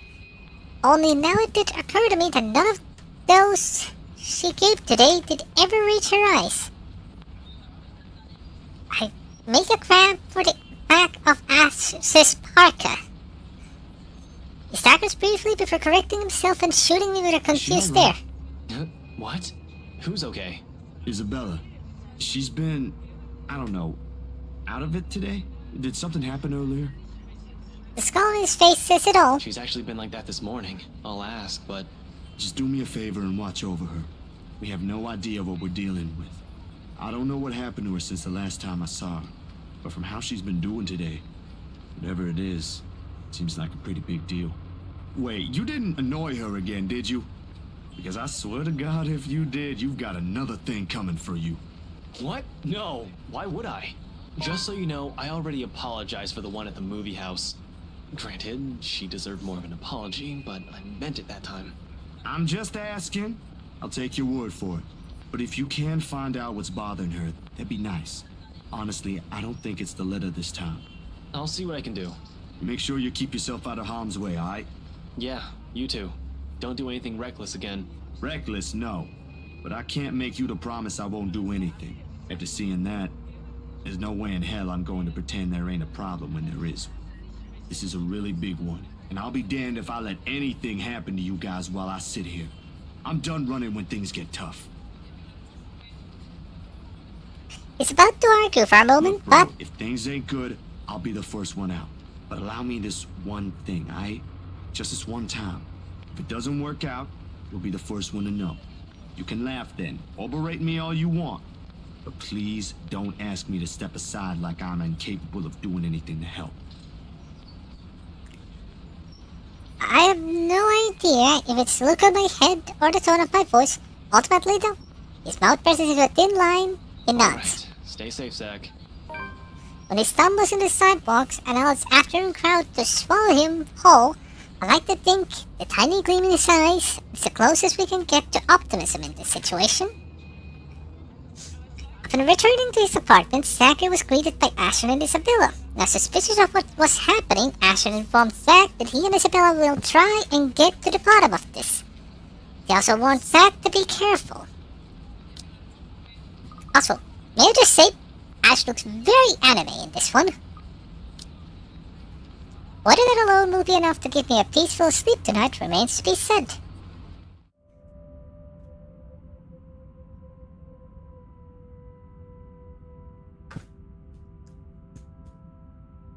Night falls, and despite my best attempts, sleep continues to elude me.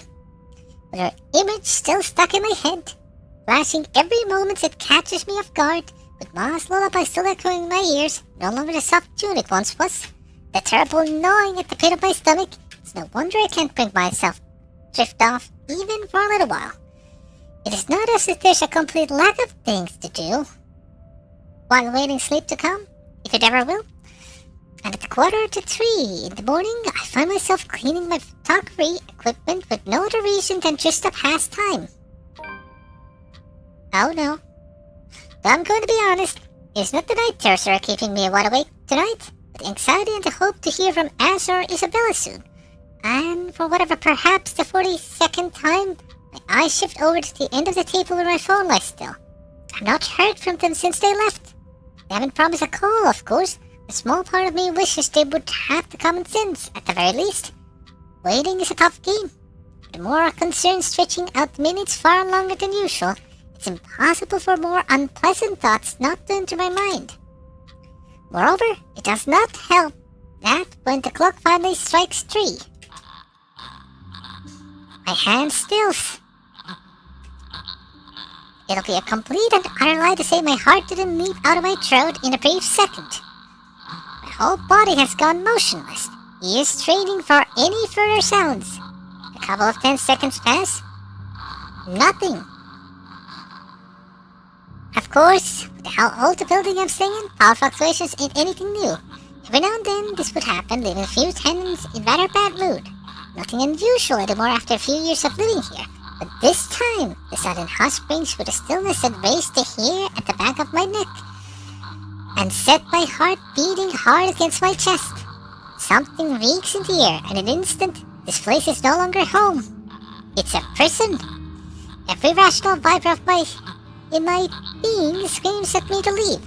I force myself to swallow and keep here as I lay down all my cleaning tools, before gathering together the rest of the things scattered about on the table. Camera spotty, lenses, filters, diffuser, phone, anything my hands could reach. With the resulting panic,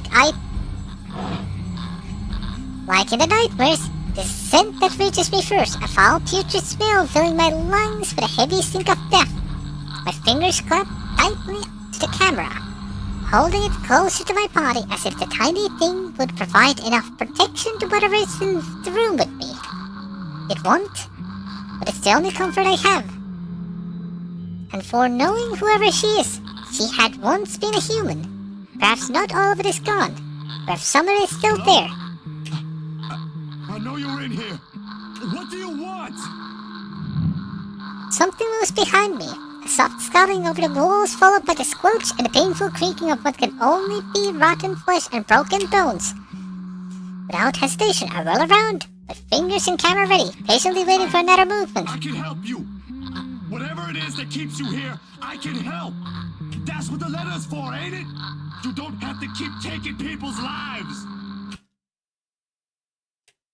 There's a brief moment of silence after, and for a short while, I think my pleas worked. Then, with no warning, the shuffling resumes. Along with it are the sobs of a woman.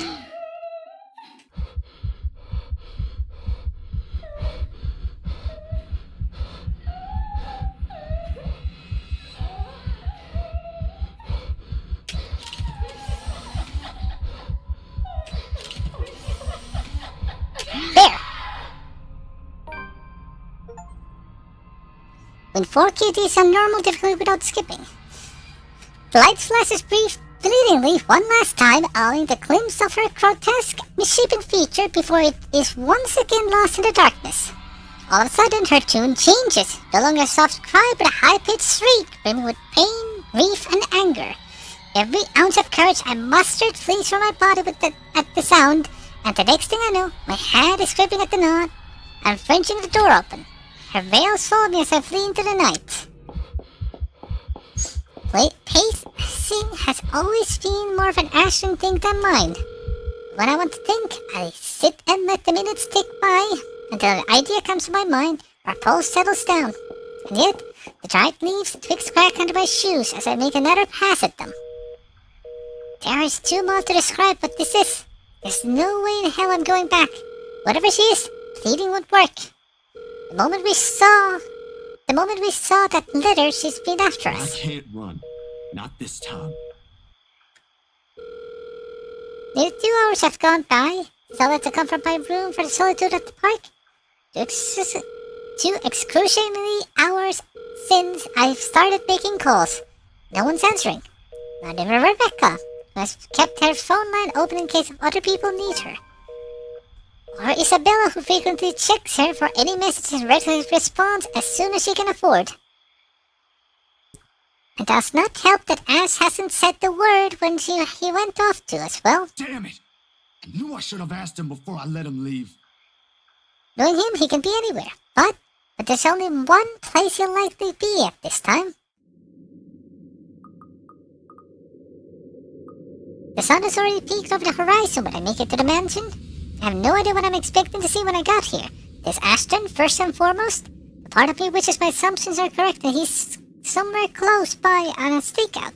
But I've never been that lucky so when it comes to guessing. And even after a bit around of immediate vicinity, I could find neither hide nor hair of him. Calling him does no good either, considering how awful the signal here is. He can't be too far if he's really here, but if he is, he would have already noticed me by now. Instead, there's only silence. The kind of quiet I find the kind too quiet to find any sort of comfort in. Even the trees seem to have fallen asleep with the rest of the mansion, oblivious to what's happening around it. A small island of stillness in an otherwise fast-paced world. No wonder whole Anselm feels at odds with the rest of Luxburn. While the city's alive, growing every minute, waiting every second, and pulsating with life, the village remains unmoving. Unchanged. It's not surprising the legend still lives up to this day, while she's still here, walking its hallowed halls. And beyond me, the mansion looms ominously. But now ain't the time for fear.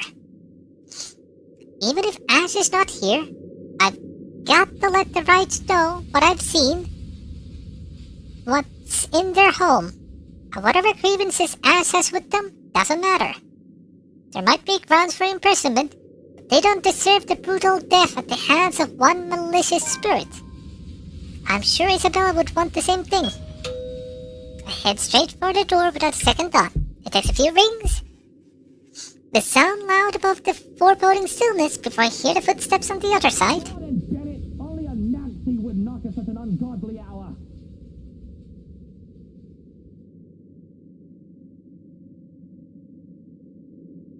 Dear God. Where's that damn butler when I need him? Oh God. This is gonna end bad. Before long, the door swings widely open with Mr. Luke Wright standing behind it. Seething would be the complete understatement to describe him. Like this, I've got no doubt why Ash would find him a suspect. Right, because Hannah went back to the penthouse. When was it? No, she didn't yet. Because she said she would do it after the November 1st. You? How the hell did you get in here? What in 7 hells do you want? It's bloody 6 in the morning!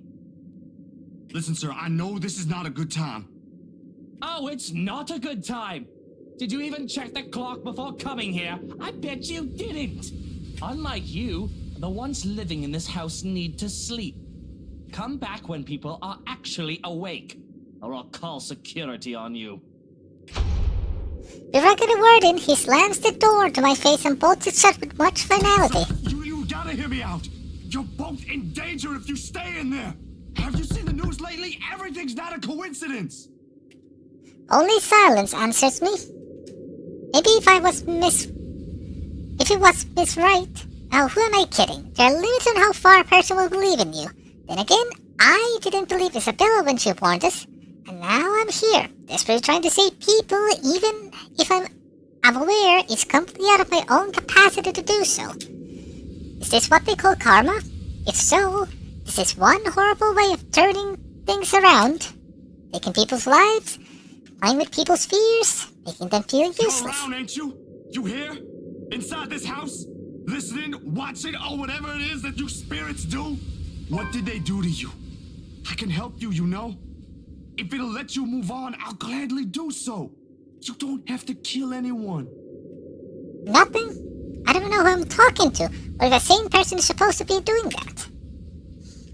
The only thing I got after a feeling of foolishness is washing over me. Or perhaps this is just me losing my mind. Out of the other options and any other ideas, let my hands slide off the door's surface and fall listlessly to my sides. I can go back to Luxburn, try to find the otters, try to get out of this mess with them. I'll let them know how much in deep shit we all are. Both sound good. By the way, my loitering here isn't helping at all. I let the Gwyneth call me for a few more minutes before standing up and heading out to fetch my bike. It's quite the distance to Luxburn, but if I hurry, I'll reach it in maybe... Huh? The rustling stops as soon as I turn around and strain up my ears for any movement around me. Yo, Ash, you there? No answer. If he's here, and I just missed him earlier. Already, my feet are moving in search of him for the second time. It won't hurt to double check. Triple check even. But how big the property is, it can be anywhere. The thing ain't so urgent. They ain't so tired that lives are at stake. I'd probably have just waited for him to show up again. Damn it! He needs to realize what exactly it is he's dealing with. That it is not just a petty criminal he can throw in jail. That it is something beyond the authority his police badge could even give him. The guy needs to stop playing a big damn hero, sit down and chill. My breathing comes in short, round, shallow rasps by the time I make it back to where I started. Still no sign of him, and I'm beginning to think I'm just wasting my time here. But that is when I hear it. I recognize the melody in a heartbeat. Ma's favorite song. I listen for a while, trying to gauge exactly where from the house it's coming from. My feet start moving before I can stop them. And soon, as I circle the corner, from a room in the first floor, a single window is open, but I can't make out whoever's inside.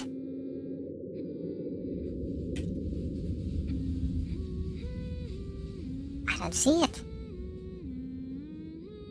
However, I'm sure the singing comes from there. Still, while I hear an old tune here of all places, I won't know. It's not an obscure by all means, but it's very rare to find someone who knows this. And for some reason, Death seems to follow this song around. Panic lodges itself at the base of my throat at once. Whoever's humming might be. I don't want to be pessimist now, but on the off chance that's a Miss White, I should have just barged in there. I can put myself in danger before I can save anyone. Ash will tell me so in exact same words, even write a dissertation why that is a bad idea if it ain't so lazy. But damn it, god damn it! Someone could be in danger. Presuming that they're just not reusing noises and misleading me. Let's keep looking for Ash. I'm not doing this alone. Mind your own business. In the end, the rational part of my brain wins out. They have that I spent too much time around Ash. It's right though, it's reasonable heart. If I force my way in and find something unpleasant, I'm going to fight back with my camera. No matter where you look at it, that's simply asking for a painful I'll death. get a chance if I find Ash. What's he snooping about? Perhaps I should try the forest? Make a round further into the gardens? There's some plan, but it's better than nothing. The soft woman's sobs have subsided now by some means. Almost inaudible, to the point where I'm wondering if I truly heard what I heard. I didn't get to dwell much on it though, because right at the moment my phone rings. A sharp notes cutting piercing through the thick quietude. I clamp my hand over it, pressing the button before the speakers are close to my ear. Where are you? Only got the tail end of the person screaming at the other side, but I know the voice well Is enough. that Ash? Could you repeat that? Signal shitty here. I asked, where are you? Hell, Zach, I've been calling your number for a good 20 minutes now. What kind of shithole did you get into? Good morning to you, too. I should be asking you that question. I've been looking all over the mansion for you. I thought you'd be... What mansion? Do I really need to answer that? Why are you even... No, wait. Just get your ass here at Isabella's place, and hurry. I shift my gaze into the mansion, specifically at the window I heard cries from. There's nothing of it now, not even echoes. How urgent is this? Pressing enough for you to stop asking questions and get yourself here. Please, Zach. That gives me a pause. It's a rare thing for him to take on that I'll be tone. there in a few. An hour or two tops. Thanks. I'll see you. I rush back to my bike as soon as the call ends. A terrified Zachary went looking for Ashton in Ermengarde Mansion, but to no avail. He also tried to look right about the spirit supposedly living in the house, but simply turned away. As he was about to give up, he received an urgent call from Ashton, ordering him to straight to Salemville Residences. With another look, I leave the mansion along with the haunting melodies and cream echoes behind. There are more important things than my own curiosity and impulses.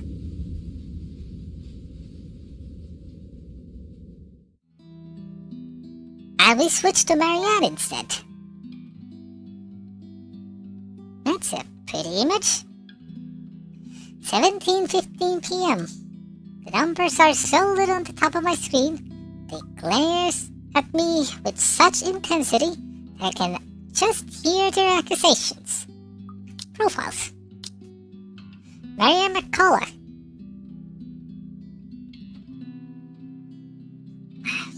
5'11". She's tall indeed. 180 centimeters. July 14, Cancer, 30 years old. Interior designer, former architect. Nationality, Irish. Roman Catholic. Bachelor of Arts with Architecture. Chocolate Cats. Classical arts, country music, karaoke, board games, video games, anime, and other obscure pop culture items. Yoga. Chocolate Cats. So I'm just re-going through that. Okay. Before I read the other part, let me quickly do something.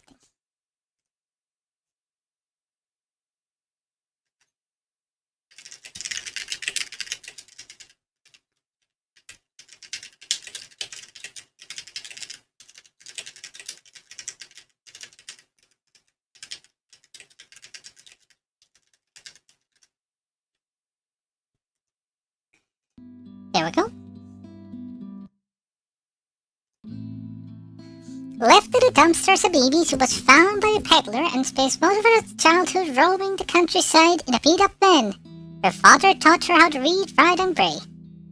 Though an unconventional life, it was all she knew. Child welfare and protection eventually caught on and required that she would have proper education. She was provided scholarship at St.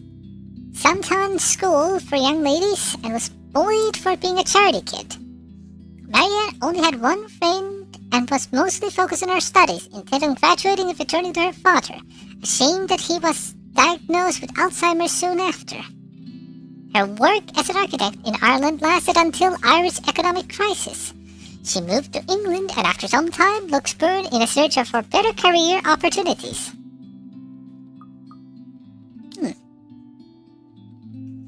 She's actually Irish. I mistook it for another Celtic accent.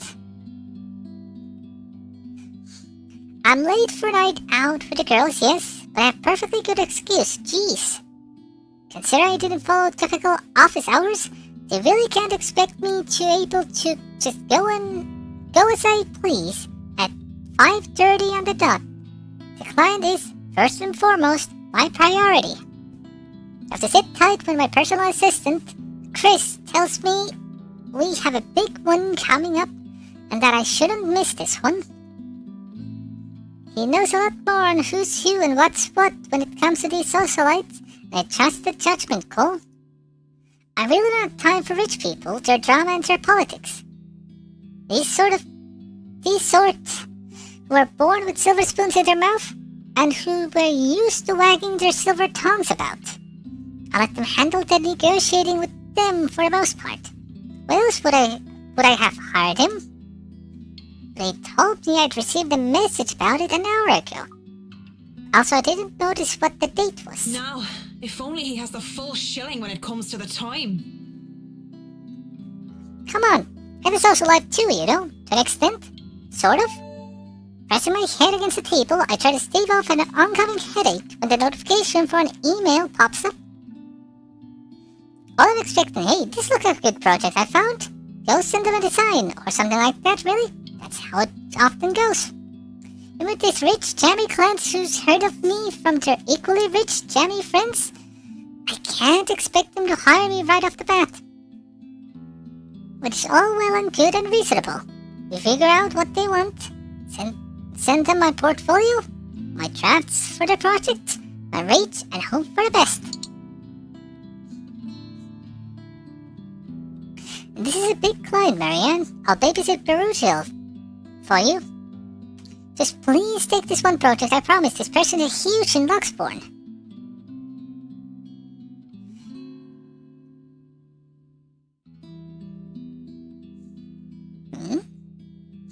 Mr. Partridge is a formal request to secure the services of Marianne McCullough, hereinafter called the designer, as authorized by Hannah Wright, hereinafter called the client for interior design work at Ermengarde Mansion, Luxborn. A fake address, the postcode, and in the United Kingdom. The client hopes to have the designer there on 21st October, Friday with the time pending. What date is this? Also, I noticed something funky here. October 17th, 18th, then there's a 3-day gap there.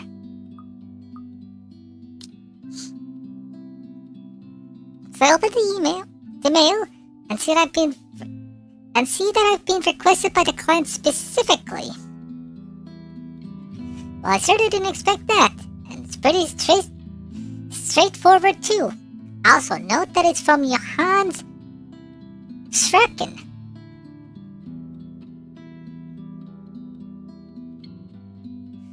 Anyone else would be probably excited. Would be working with the Hannah Wright. She's one of those rich socialites that everybody loves to talk about, no matter how hard I try to tune such nonsense out. Would have been enough for me to reply affirmative to Chris and leave, but he has never pleaded for me to take the project before. We've worked with my big personalities in the past, celebrities, bankers, and even few politicians, but PA had been indifferent about those. So the question bounced about my skull before I spied one of the email attachments. Newspapers clippings from the Luxburn Daily Refuge news section, posting the headline, Wright Enterprise donates $2.5 million to refuge. It certainly caused quite the stir back then. Apparently they had invited businessmen and socialites everywhere, in the guise of being some big business announcement. $2.5 million and an expensive looking party to boot. These people sure know how to throw their money around. Not that I should be so callous. they're going to do a lot of good and help community with all those pounds. I, of all people, shouldn't criticize such acts, whether they were for show or not. At the very least, I know they'll be able to pay my rates. With the headlines out of the way, however, I find myself staring at the picture that came along with the clipping. Let me quickly see. Right Hotel, Luxburn Refuge, the same amount to Save the Children UK. The safe house in Luxburn open for several years can keep helping women, children, victims of domestic violence. Started talking to the couple looking into the building at the local center and went to their Gaia and Athena locations. And tried some employees mentioning Project EOS. Because, wow! Here I am expecting a sour old woman in a blazer and a skirt. But a woman that was plastered on the page looked like she belongs on the front page of an entertainment section, or even, if I am to be crass, as a pinup for a glamour. Okay, I'll be real here. A men's magazine. She sure knows how to rock that dress. Wait, her hair, her eyes, her lips, she can't be her. At the same time, it is her, only several years older. She looks just like... No. Come on, Mac. The world is full of pretty blondes. It's just a coincidence. With a shake of my head, I snap out of it and reach for my phone with the glasses, nearly falling off my chair in the process. An email from Brights came requesting Marion McCall expertise for their home. What seems like an innocent commission made a different impact on a famous designer after seeing a picture of Brights' missus. Who else would be on the outer line but the very people waiting for me? Oh, piss. I'm so sorry, Cam. I'm on my way. That's what I say. Yet I still don't move from my chair, face flushed and heart racing. I could only stare until I can will myself to reply that yes, I'm accepting that assignment. And it takes even more time for me to close the image, shut down the computer and leave. Even then, it has already burned its image into my head, no matter how much I wish it would just disappear. It makes me eager for alcohol and the company. It makes me eager for anything that can help me forget. It's a good thing that the nearest pub is just a hop, skip, and a jump from here. The Crawl. The Galway Shawl, as it is called by those who frequent the place, is the only decent Irish pub in this country. You can pretty much tell that someone is new if they call it by the official name, the Crawl Bar. My home away from home ever since I moved to Luxburn. Well, that is when I'm not cooped up in my condo and working anyway. There's good alcohol, good company, and thank God, and Saint Cecilia, good music.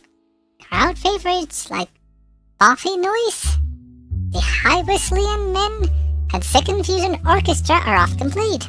Not to mention the singing. I love singing. Anyone could break out into a drinking song, and the others step up were just wonderful that they'd start singing along. And doing so while intoxicated is the best way to go about it.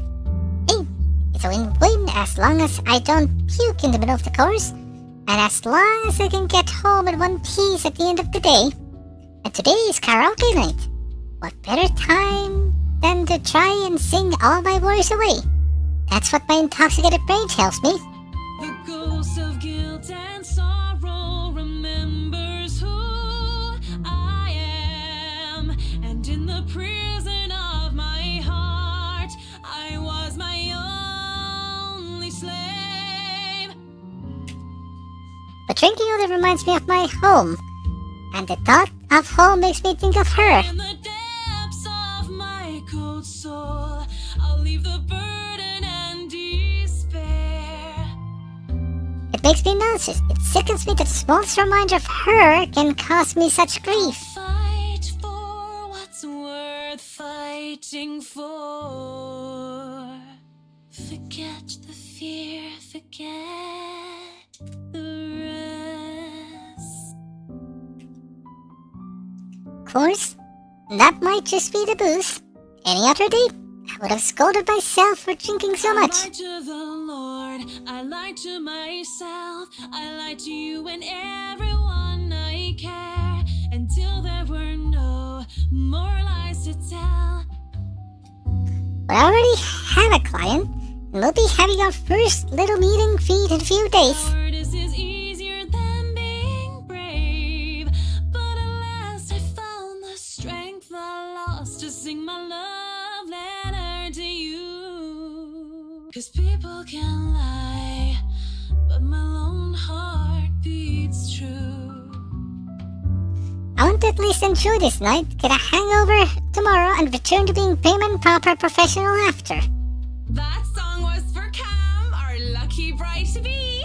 So give her hand, Galway shawl. Considering the state I'm in, one can excuse my smug grin as tears and applause rise among the pub's patrons. Because possibly I've keyed the public singing aside, I feel like I'm at the top of the world right now. And that's good reason, as I need to build out in front of these strangers. With a good drinks and good friends, there's nowhere else I'd rather be tonight. And I forget for a short while. And that song was brought to you by Marianne McCullough, everyone! A round of applause! That was so good. You rock, Marianne. Oh, please stop. You're just saying that. So like Hannah. You know neither of us can hold a tune, Marianne. A toast to our shameless drunk singer. May your drinks forever flow and your notes be ever lovely. If anyone deserves a toast tonight, that's Cam. Finally sealed the deal after 3 years, eh? Read 'em and wait, bitches. Kamala's diamond engagement ring gleams as she holds it up for the world to see. She has reason to be proud. 3 years of living together, and her boyfriend finally asked her the big question. Obviously, she had said yes. Don't get too attached to that ring or the one after, sweetie. I was wearing a wedding ring not so long ago, and look at where I am. But enough of me being a downer. Cheers to a happy engagement! Of course, if something like Haruna divorce were to happen, I'd be there for Cam. Just as Cam had been there for me, acting more than just my yoga instructor. I can't be happier for my friend right now. Cheers! Cheers.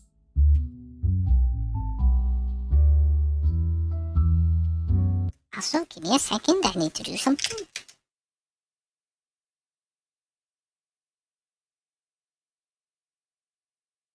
There we go.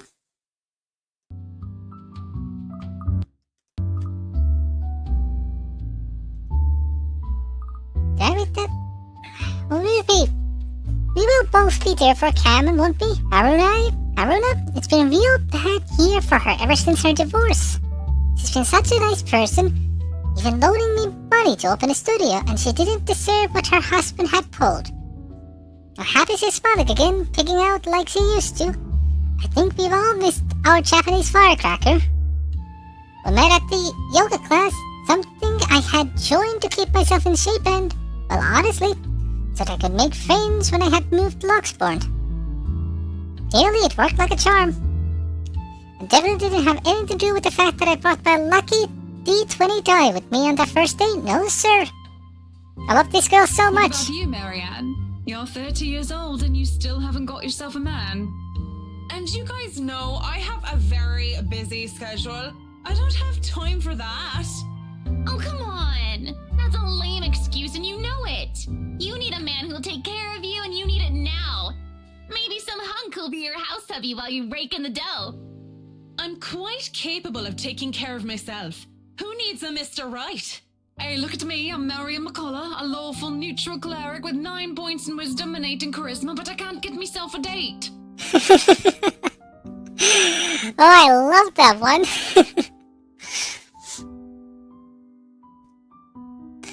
I mentioned druids and demons once. They don't even know the rules or understand what the numbers mean. And I certainly am not some sort of holy person. I'm a far cry from a miracle worker, and I barely have the willpower to fight off demons, especially my own. Actually, maybe she isn't looking for a Mr. Right, but a Mrs. Right. Oh, my Marianne, we still love you even if you're in the closet. That would explain some things. Haruna, you don't have a ring anymore. Maybe you two can be together and I don't have to worry about my best girls being alone. What are you on about? There's nothing to explain. The more I deny, the louder the tease until the other people in the pub start to watch. It doesn't help at all when Haruna drapes her arm over my shoulder and leans in. Will I be all yours then? Will you be making me feel like a woman? I know they're all kidding around, but it doesn't make me comfortable in the slightest. So when Kamala notices my silence and Haruna sees the expression on my face, they stop. And that's when the awkward air settles over us. The rest of the pub goes back to whatever they were doing before the whole thing ever happened. They probably won't even remember it when they wake up in the massive hangovers anyway. Sorry. Me too. Hey, no hard feelings, right? I raise my glass, they smile, we drink. There's no need to say more. We're all definitely far too drunk tonight. Eventually the fun times ends, it's a weekday after all. And with Haruna being nurse, Jess still has to get ready for her next shift. And Cam also is a loving fiancé waiting for her at her home. And I really didn't have to make a fuss about having left some buns in the oven when she took off early. Really, I understand. I was the one who insisted, who was determined to get pissed drunk anyway. Moving to the bar, I sit, alone at last. Alone with a stranger. I haven't seen him here before. Obviously not regular. He doesn't say a word and just sits there, savoring his drink. Well, look at that! It's our little drunkard Luke. This whiskey served neat in one hand, a lighter in the other. It doesn't seem like he has noticed me yet. And maybe I should go before he does look my way.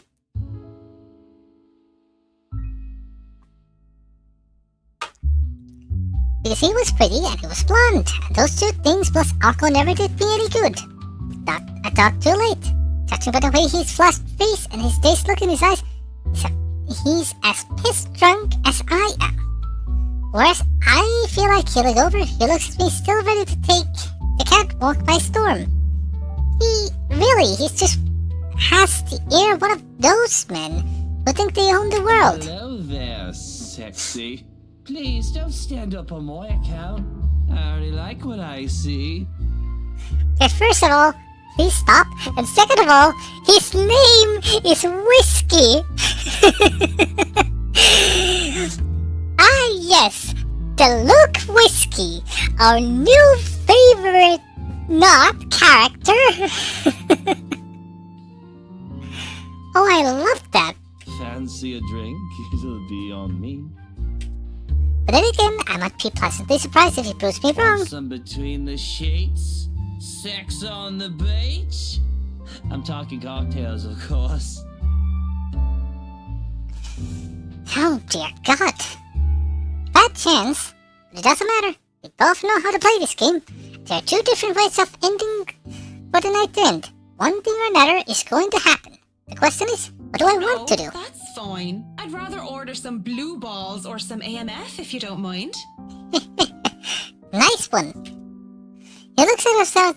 He's about to say some witty retort, but stops himself and downs the rest of his whiskey. I order a mint julep, and he gets another whiskey, and we start the customary small talk. Now, of course, the saying, ask me no questions, I'll tell you no lies, goes without saying. We asked nothing about each other, offering up a falsehood to establish genius fake connection between the two strangers at a pub, if only to pass the time.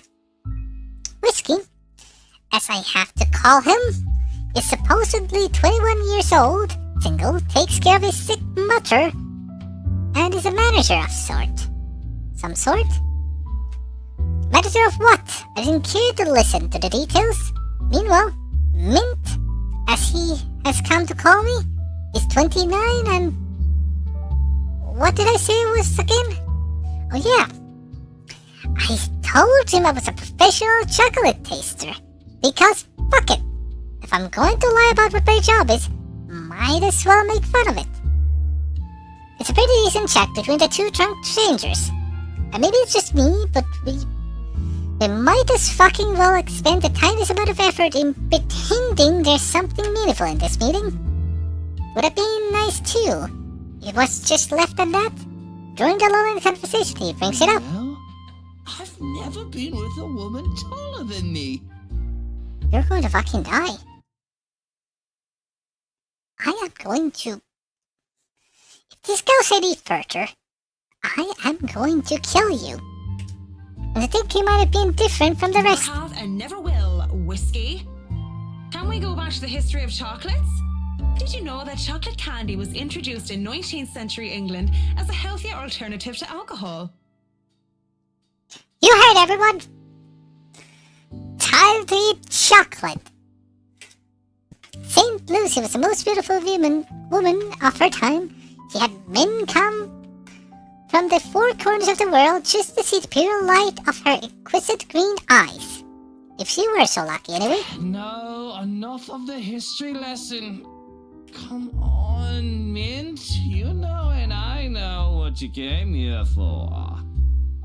Not you. Though not every suitor was gallant, and she was no fool. She had known that sooner or later she wouldn't be able to defend her chastity. Come on. There must be something that gets you going. Not you. So she had taken out a knife and gouged out her own eyes. There is something, but I don't think you can handle it.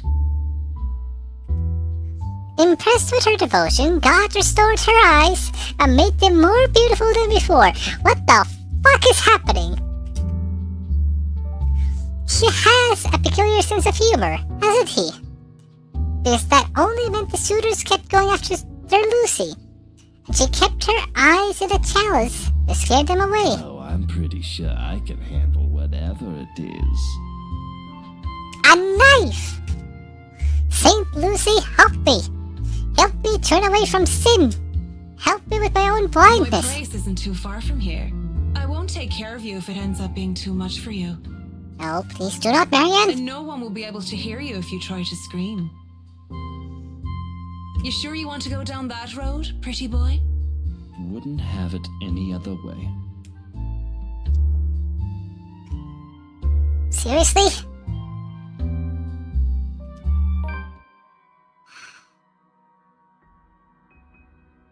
The best thing about having my condo is so close to the pub is the ease of access. As long as I can still walk and stand, I can make it home. Marianne went to the Crawl Bar, also known as the Galway Saul by its patrons, for a night out with her close friends Cam and Haruna. When they left, Marianne was seen with a stranger whom she only referred to as Whiskey. In turn, she was called Mint. Now, important thing, I will not be blaming Marianne on this. She doesn't know who he is. Not yet, at least. Maybe I'd need help from a kind neighbor, or two to help me with the last leg if I really got overboard on the Arkle, but I always made it home, sometimes with company. Of course, that always comes with complications, especially with the real clingy ones. But it isn't anything a good tip about stalkers to the building security can't fix. I'm always nervous though, even if this isn't the first time I've done this. And after the few minutes when we enter the room, are the first few agonizing minutes where I try not to panic. Okay, Mac, so far so good. Don't let him smell your fear under all that liquid courage. He'll leave sooner or later, and I'll never have to see him again, just like every other man before him. I'd like to say to myself that the men I brought to my place were more scared than I was. Yet, there's no fear when I look into Whiskey's eyes, only delight. When he starts touching me, I don't even hesitate when I push him against the door. Roughness is to be expected. As long as he sticks to the script, everything will go smoothly. But a little tumble in the sheets, he'll leave, we'll forget about it. If somebody asked what I really wanted, I would have told them that I wanted a bed of roasts, chocolate and music, maybe in an Irish castle. But all I really want is her, and that's never going to be a reality. That was my fault, of course, because I was afraid, because I was a coward. They would never hold a candle up to her. She was the light of my life, and I had to let her go. I can't even be bothered at the thought of her. Just a single thought of her makes my resolve to see the severe true waver. Wait. Just a second.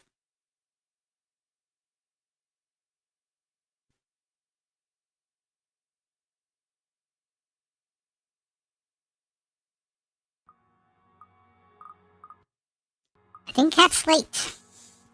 What is it now? I hate to see your face. Yes, what is it now?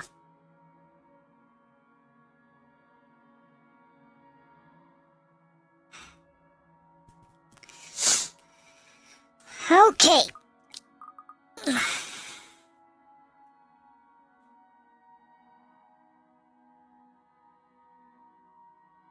I need evidence. I need evidence to make sure that my conscience is correct when I am going to kill him.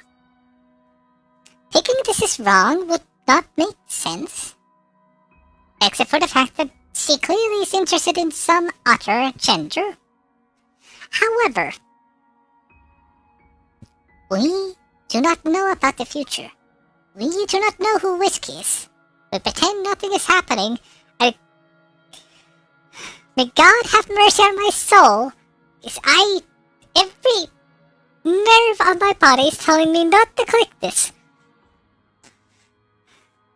It has to be done. Nothing. Never mind.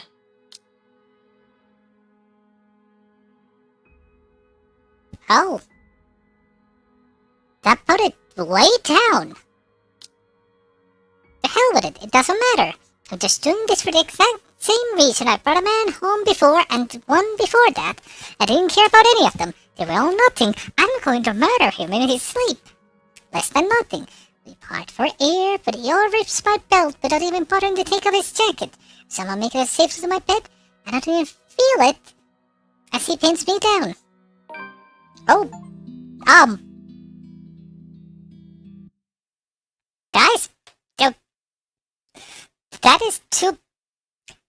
Maxwell, help us!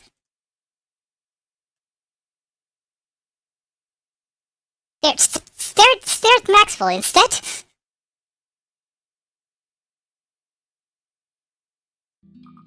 This isn't about pleasure, it's about punishment. There's nothing to do with the kiss between us. It's all tongue, teeth, and roaming hands. There's no passion, only a need. I don't know about him. I'm not doing this to feel good. I'm not some nymphomaniac who gets wet at the thought of bringing random strangers to my place for a lay. It's ridiculous how, under professional facade I like to put up, I do these sordid things.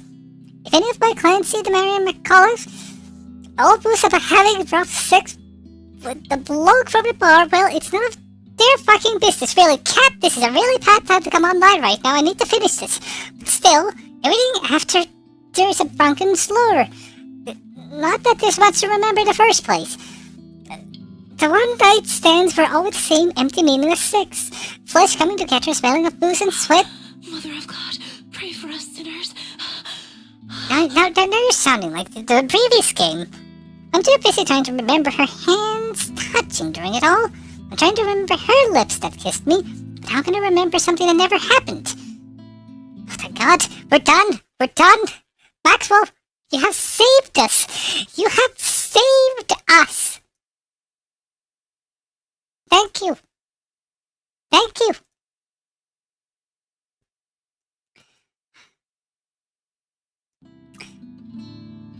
When all is said and done, all he has to have to say is... You were saying something while we were at it.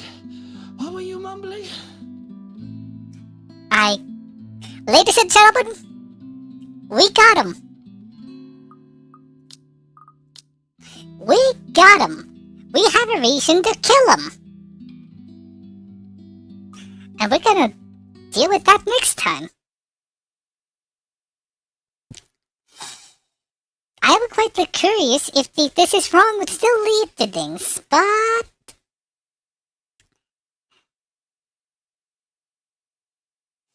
we now have evidence of him cheating. Except being a drunk asshole. Death comes to us all, but you first, Luke. But that'll be for next time.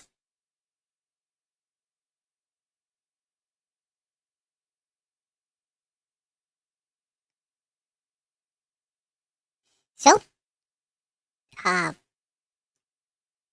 hold up. I need to remind my brain how to, rate again. There we go. So, thank you for watching. And next time, we're in deep shit.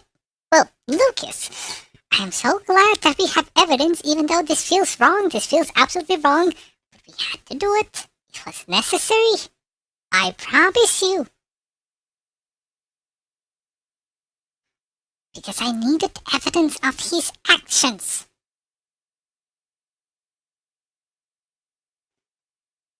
We finally have the proof. So, let that fall apart next time. Bye now.